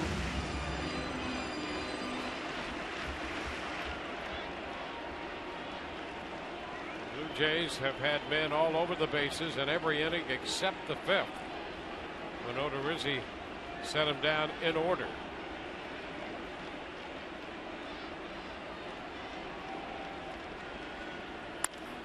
Line drive, one hop to short.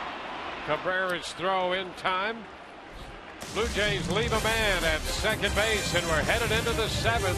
Still a two-run game.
The Blue Jays magic number down to 2 to reach the playoffs for the first time since 1993. With that in mind, they have sellout crowds this entire weekend. They needed the win tonight, and they also needed help in terms of clinching this evening by losses from the Minnesota Twins and the Los Angeles Angels of Anaheim. As you can see, the Twins are winning their game in Detroit. So unless both the Twins and the Angels lose tonight, the Blue Jays cannot clinch this evening. Although there's some interest going on in that wild card picture, Dwayne, because if the Twins win and Houston's losing, there could be 3 teams tied with 74 losses at the end of the night for that second wild card spot. Yeah, Texas leads Houston 3-0 in the top of the third in Houston right now. So that is a certain, at least certainly a possibility. There's the American League wild card right now.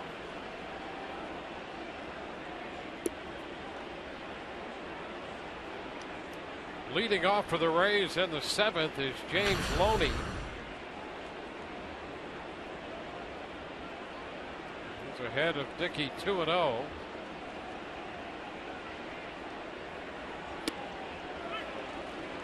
strike. Dickey's retired 8 straight and 15 of his last 16.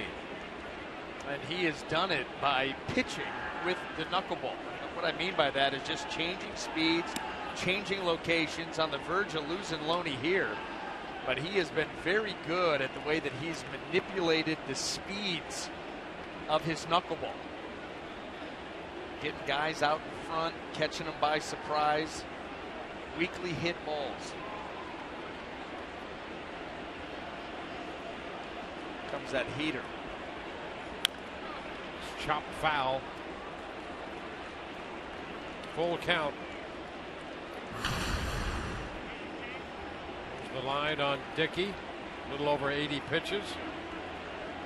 And that one strikeout may have been the most impressive sequence of the night to Grady Sizemore, where he was just changing speeds all over the place, all the way down to 57. Loney serves it into center field. Villar is there to catch it.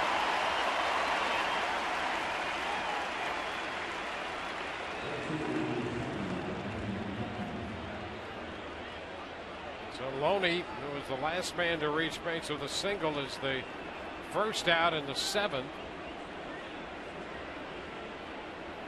Brandon Guyer will bat.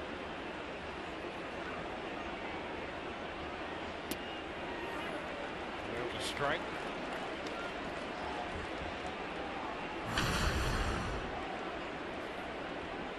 R.A. Dickey will be 41 years old on the 29th of October.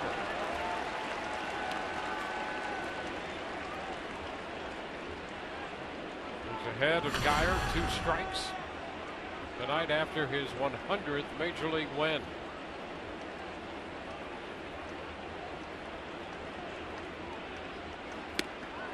And Geyer is out on strikes. Well, he gets ahead and then takes that pitch, that hard knuckleball right there at 80 miles an hour, and takes it up and out of the zone and gets the chase. I mean, that's what we were talking about the way that he's pitching. I mean, he's climbing the ladder, leaving the zone with the knuckleball. That was up there and away from Geyer on purpose because of the count. And he gets a chase. Just look at that thing dancing around now, in full control of the pitch and the game. Yeah, the idea that he can change speeds with a knuckleball is pretty amazing. 1 strike pitch. Kiermaier hits a fly ball to center.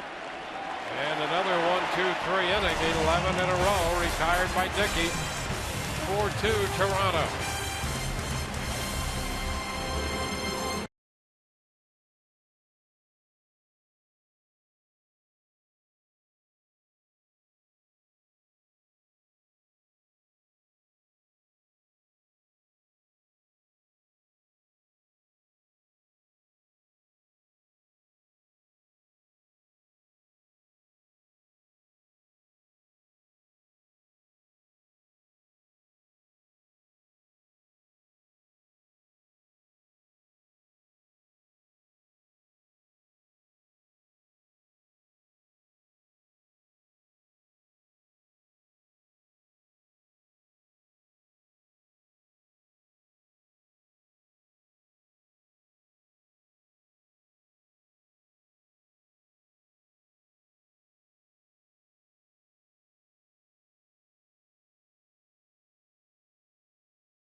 Been that way since the 4th.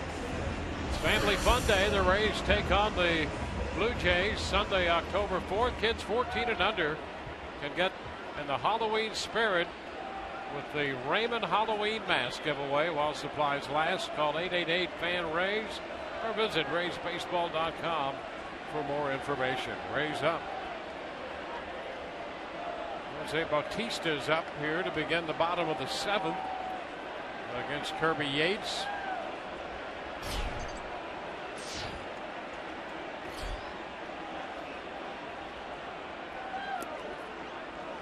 Bautista fouled out his last time and left the plate upset.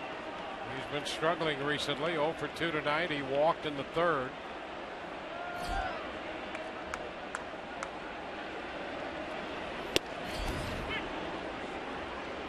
One and one. Vinny Romero loosening in the bullpen.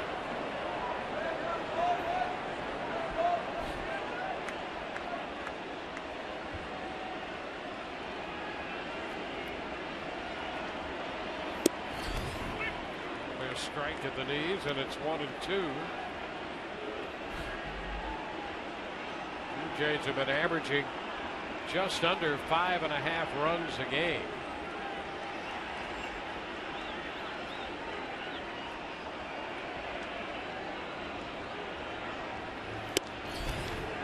Close.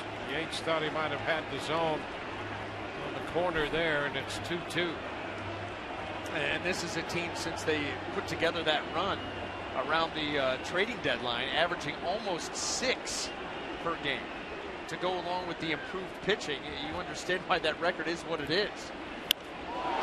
There's a long one to left. That one will get out of here.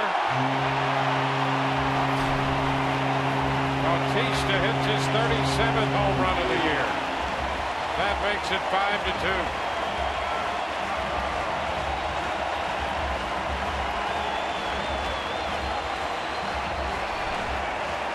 With 2 strikes, Bautista has been struggling last 4 or 5 games or so, and well, he got a hanger right there, and a hanger that stayed middle in, and watch him recognize it and then drop the barrel. See you later.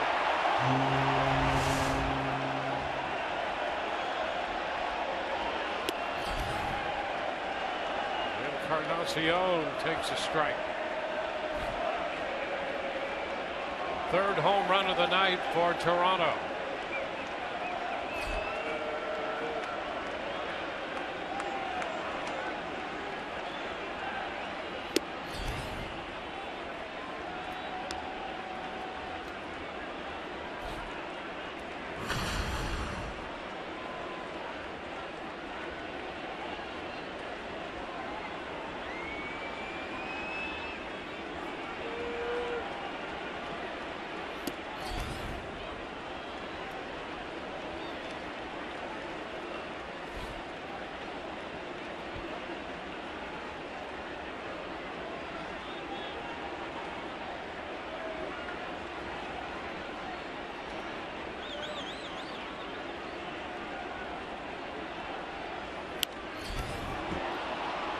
Up.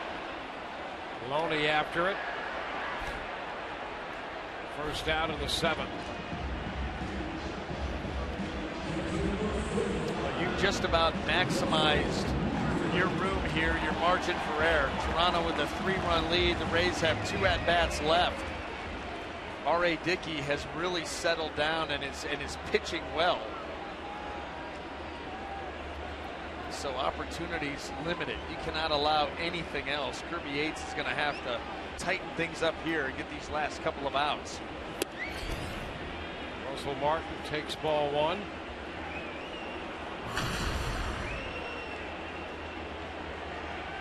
Well, you get the feeling that this Blue Jay ball club really feeds off of this crowd. The excitement, the buzz in this building. 2-0. That's a symbiotic relationship, one feeding on the other. A sellout tonight of 47,696 here.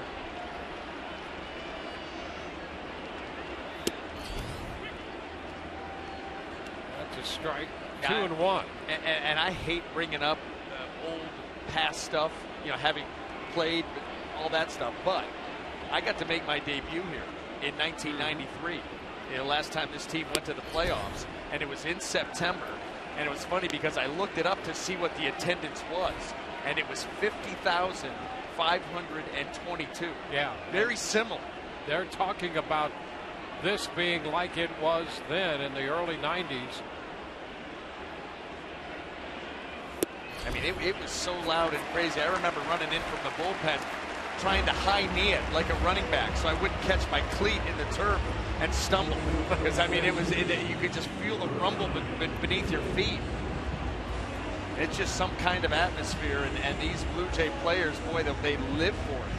You know, it's interesting. They're talking about the fan reaction this year compared to what it was in the early 90s. I came in here when they were as good as they were in that period. The Toronto Yankee series, and it was electric then. Ryan Goins swing and a miss. Around town they're talking about now the feel of this crowd versus that, and that it's more grassroots, organic, the regular fan, as opposed to the corporate fan that was supportive and involved then.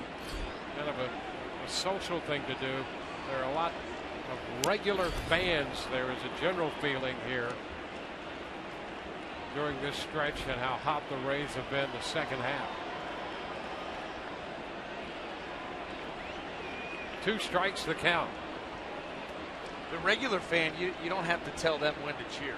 The scoreboard doesn't have to say get on your feet. Yeah, you're the cheer meter and all that garbage. They know when to go. Swing and a miss. Goins out on strikes. 2 gone.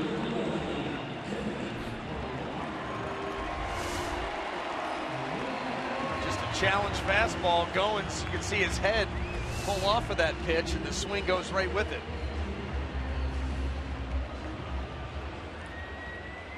Kevin Pillar, who's 2 for 3. Buried Loop, the lefty. Lowe had been up earlier.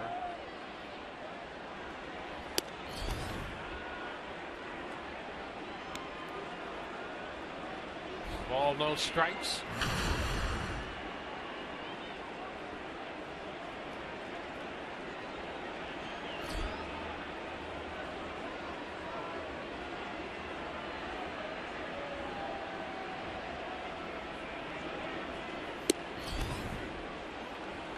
It's 2-0.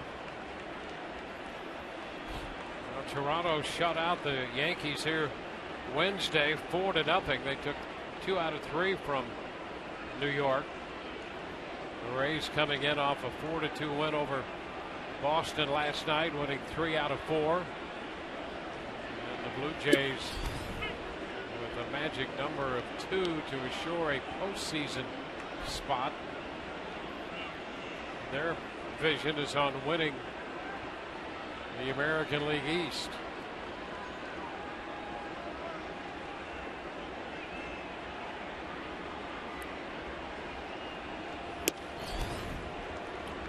Now it's 3-1 to Pillar.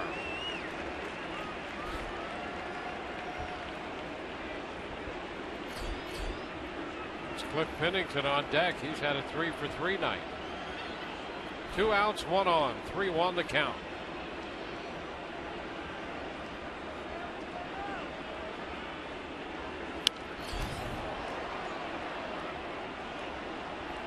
Three and 2.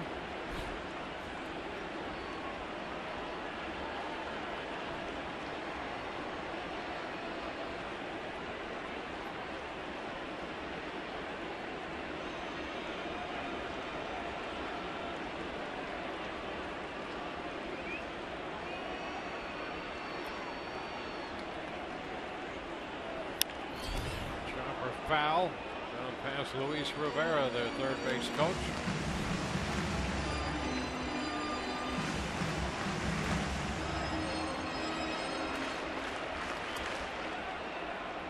Rizzi gave up 4 runs in 5 innings. Yates surrendering a home run to Jose Bautista to lead off this inning.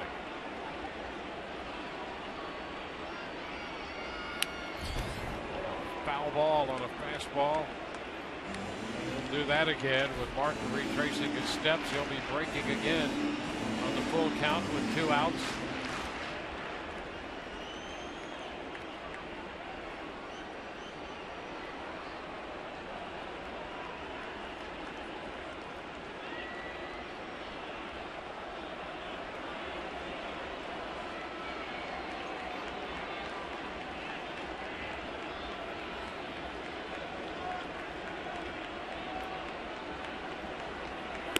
All 4. Second walk of the inning. So Pennington will get to the plate with his double single. Kevin Cash heads to the mound. Rays are going to make a pitching change. We'll be back in a moment.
For more information or to find a participating dealer, go to FloridaKubotaDealers.com and by your Gulf Coast Honda dealers.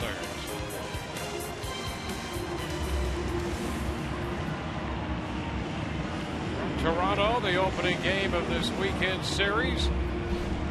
Eddie Romero will take over, the fourth pitcher for the Rays tonight, making his 19th appearance, and he'll turn Cliff Pennington around. Pennington singled from the right side in the sixth inning. The left side is better side, so they have the lefty in here against him, and there's a strike.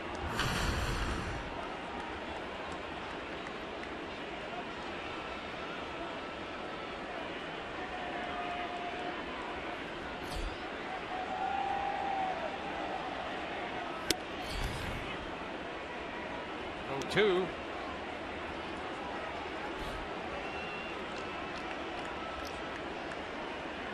Pennington joining Toronto from Arizona.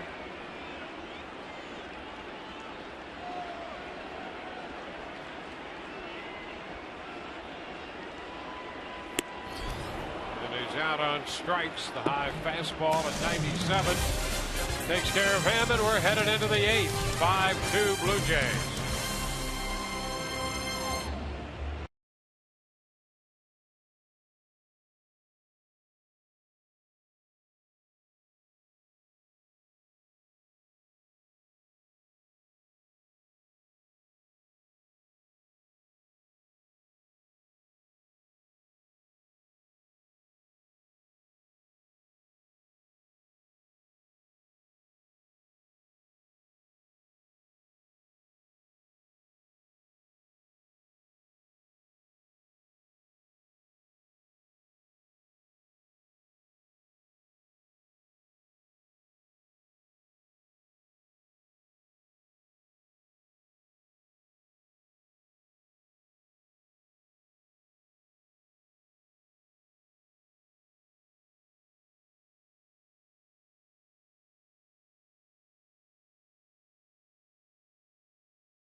R.A. Dickey, the Rays got off to a quick start against him, but boy, he has taken charge since.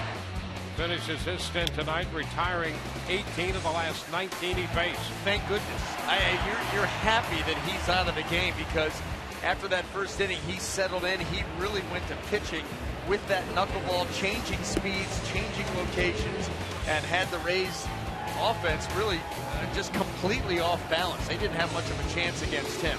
Game summary brought to you by Gold and Diamond Swords. 5-9-0 for Toronto, 2-4-0 for the Rays. See Dickey out of the game. Donaldson, Pilar, and Bautista hitting solo home runs. Dickey finished with 87 pitches through 7. And Mark Lowe takes over. J.P. Arencibia, the first man to face him, and he hits a high drive back into deep left field. That one is out of here. Home run on a first pitch fastball.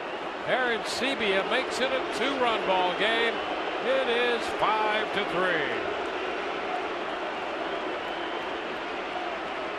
Well, and with R.A. Dickey coming out of this game, the pitch count's still in the 80s. The Rays thankful, and that's how thankful they are. One pitch, 1 run.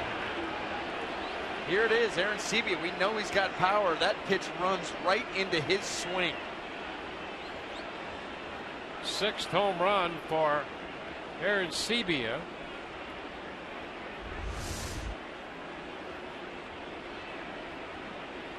There's John Jaso.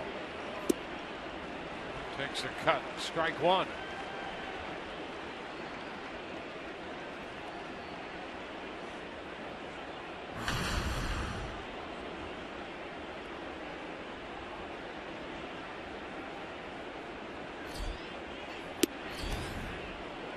One and one.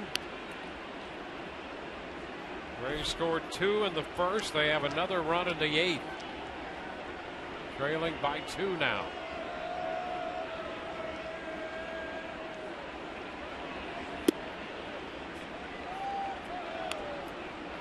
Two and one.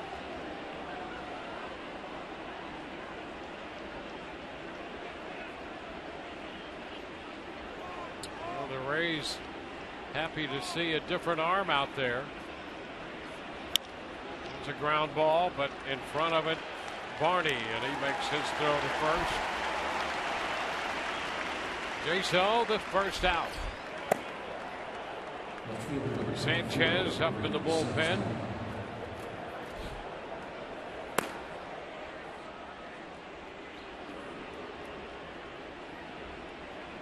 Sizemore at the plate.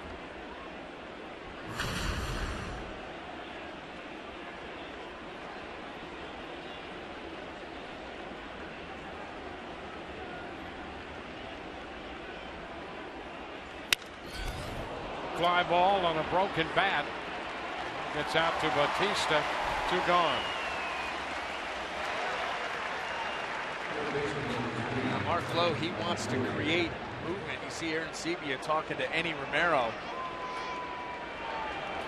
Some good fastballs and that strikeout at Pennington, a couple of good ones, and then climb the ladder out of it. Mark Lowe, a different type of pitcher. He's trying to get movement, sink, run.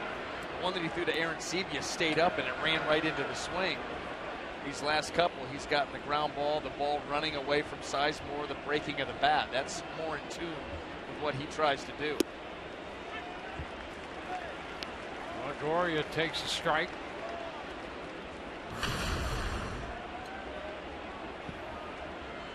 Having 5 of 9 against this right-hander. Pretty good.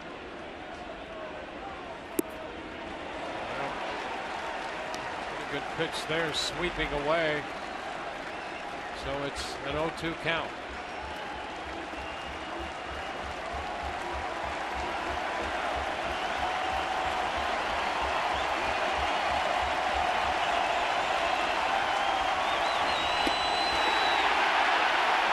Double up on that slider, strikes him out.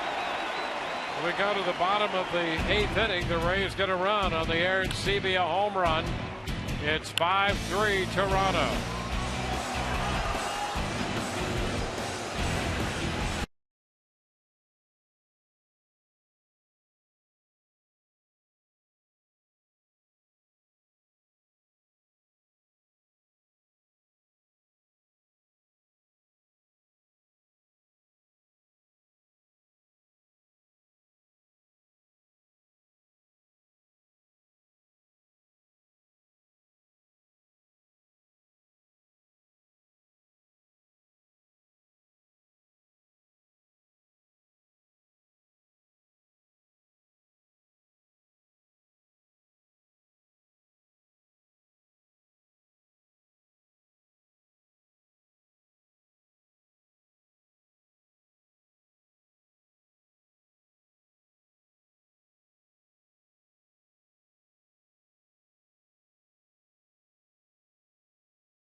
Manny Romero on the hill for the Rays. A fastball in there for a strike.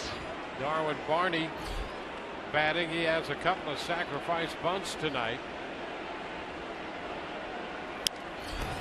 Lifts it foul, out of play.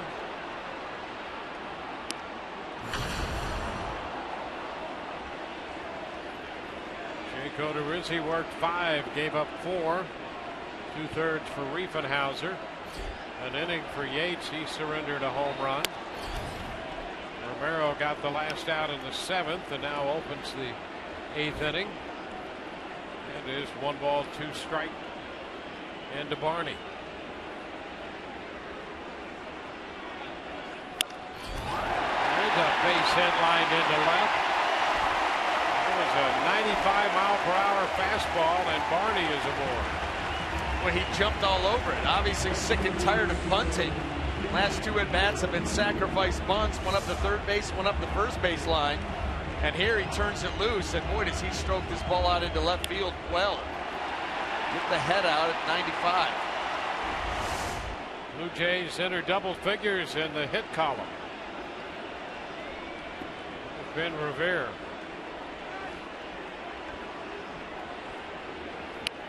Now he bunts.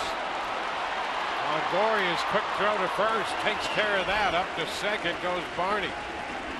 I mean, they're just putting a clinic on here tonight. They've hit 3 home runs. They've had 3 sacrifice bunts and a couple of stolen bases. They're showing you everything that they can do here tonight. Heck of a play by Longoria, who got a nice running start, gloves that ball, makes a nice, strong, accurate throw on the run.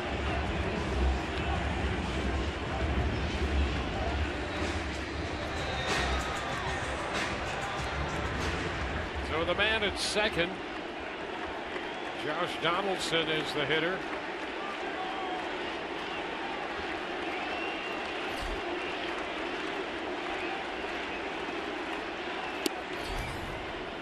That's a fastball he takes for ball 1. Close pitch.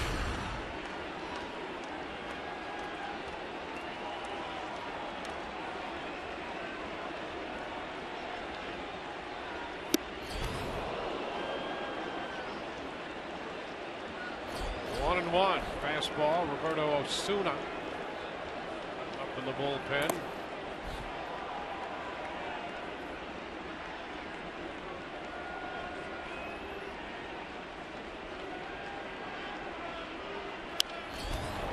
Foul back.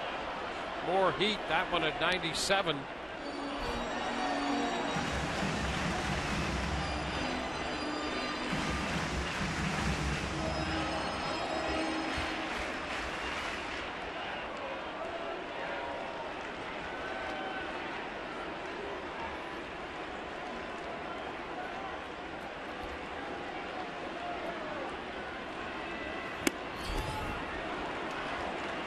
Balls, 2 strikes.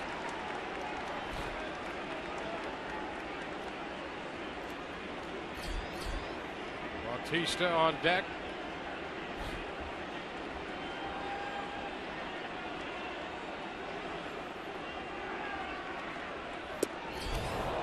And now we go to 3-2. Donaldson getting that back foot out of there at 97.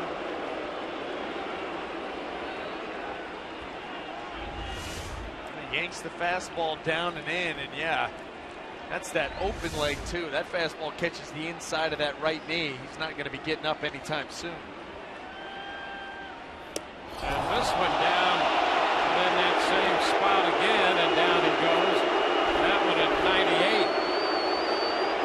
Now that's just lack of command by Eddie Romero. He doesn't want to walk him, but he's overamped on these last 2 heaters, and he's almost catching that back leg. That one even further in.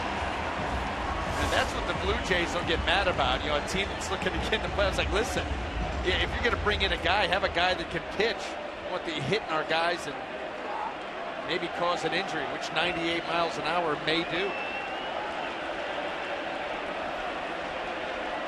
Jose Bautista now.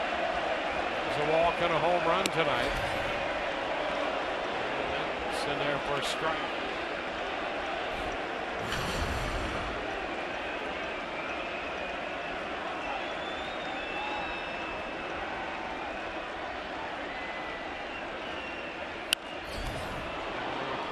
it foul.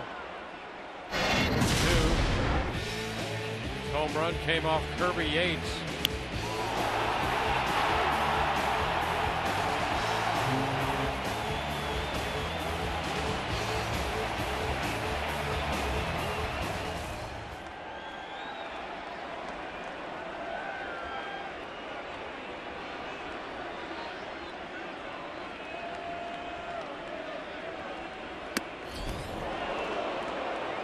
Two. Something on that one, but at 97, way up. Yep. And you could just see how when he tries to overthrow, that ball's all over the place. I'm telling you, he tries to throw a fastball in and he clips somebody. This series is going to get really weird.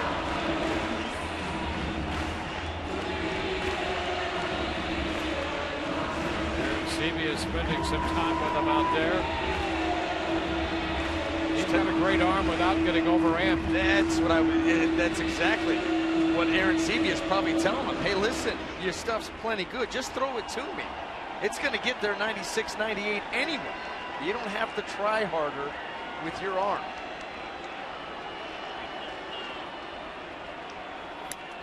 And a big cut, a foul ball back. Got there at 97. And they got there in the right spot. That was good heat in a good spot by Romero. That's what you're looking for.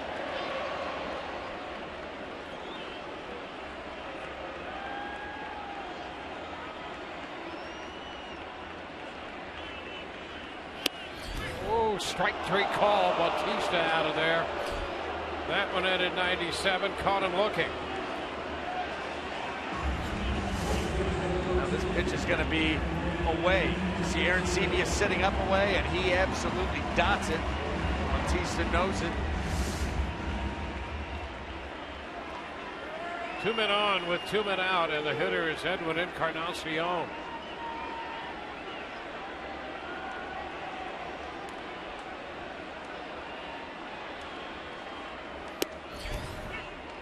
And there's a strike. 97 again from the Rays lefty.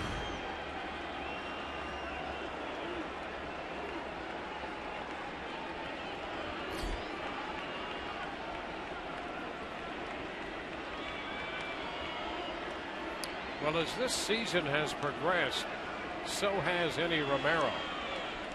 He has received an opportunity to put some innings in. 1 ball, 1 strike. Well, he's gained a ton of experience coming out later and later in games in bigger situations. And you can almost see him being groomed for that type of role going forward. Both him and Alex Colomé. 2-1. And really the only question that you had about both of those pitchers was command. And Alex Colomé seems to have really settled into his role. And Enny Romero, you talk about his progress. He's not there yet, but boy, he's getting close himself.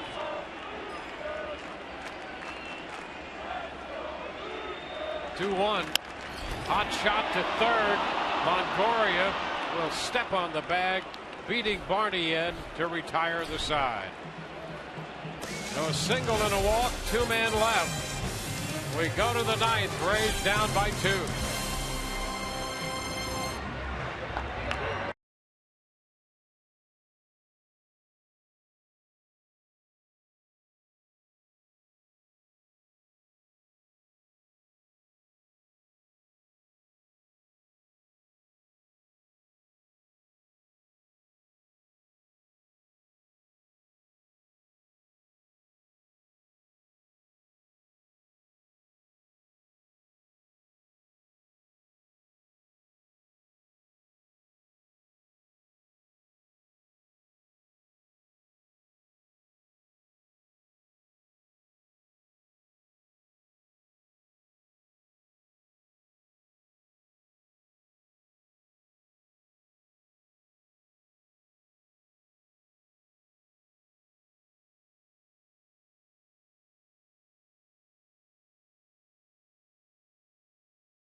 5-3. Blue Jays lead this game as the Rays come in to hit in the top of the 9th inning.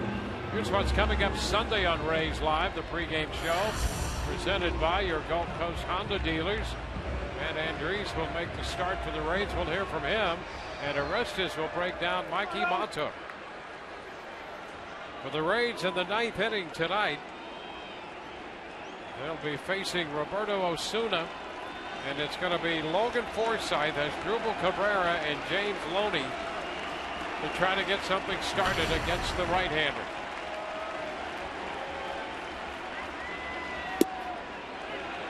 Pitch is a strike. Yeah, this is the other part of the game that's gotten better for the Blue Jays. We talked about that time frame from opening day till July the 28th. They were 50% in save opportunities, 16 out of 32. Since then, 15 out of 20, much better. 2 strikes to count to Forsythe. And filthy opening here by Osuna. Fastball down and away at the knees, a slider below that just off the plate. See how far Martin's sitting off. That's a nonverbal. I don't want this anywhere near the plate. We're going to see if we can expand the zone here.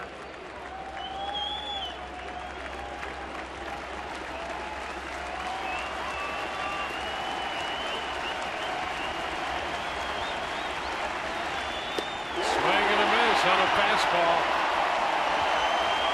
Mid-90s with the fastball. One away in the 9th. Let's check in with Tom Callis. Going immediately after the game, it's our Rays Live postgame show presented by Checkers. Rich Hollenberg, Orestes Destrada will host. I'll be in the Rays clubhouse gathering interviews. You'll hear from Kevin Cash, Jake Odorizzi, JP Aaron Sebia after the game. Rays Live presented by Checkers, guys. Well, it's going to be Asdrubal Cabrera to step in against Osuna.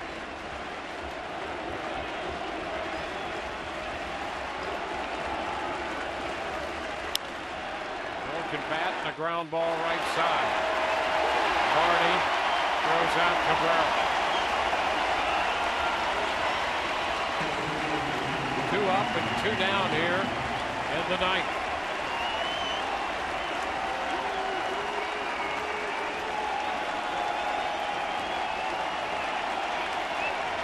James Loney up there trying to extend it to give the Rays a shot. They at least need a base runner to have a chance.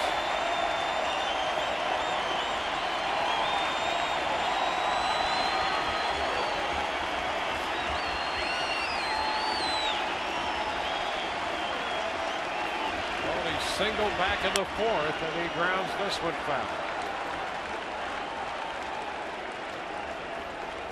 Rays got 2 runs in the 1st and another run in the 8th. A run in the 8th came on the Aaron Sebia home run.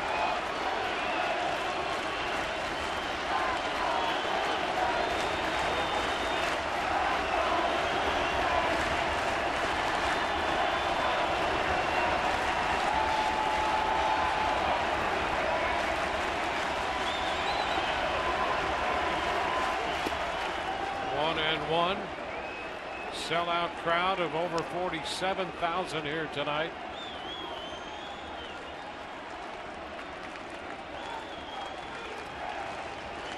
Blue Jays after win number 88.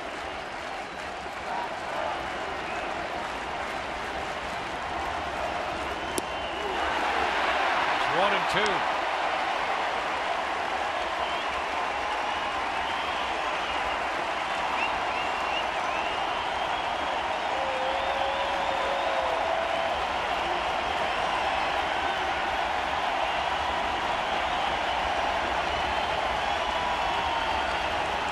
Osuna's pitch, ground ball foul outside of first. Justin Smoke guarding the line.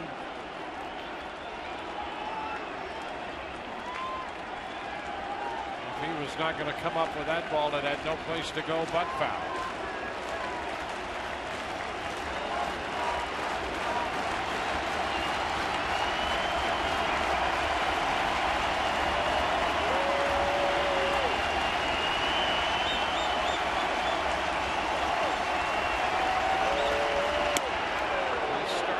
Now checks. It's 2-2.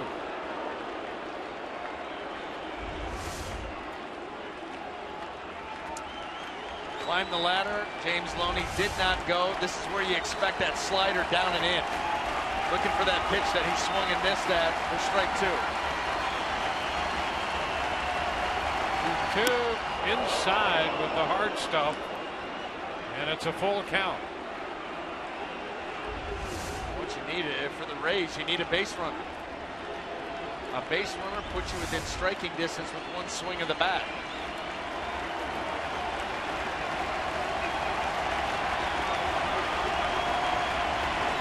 3-2 the count to Loney. And a bouncing ball to first. Smoke steps on the bag, and this one is over. Blue Jays take the first game of this series 5-3. They win their 88th game. 2 hours and 44 minutes to play it. Dickey will get the win. That evens his record at 11-11. Odorizzi, the losing pitcher. His record now 8-9. A save for Osuna is 18th before 47,696. The Blue Jays defeat the Rays 5-3 in Game 1. Ron Anderson, Todd Callis, and the rest of our crew, Dwayne Stats. Hope you've enjoyed the telecast. If not, the out.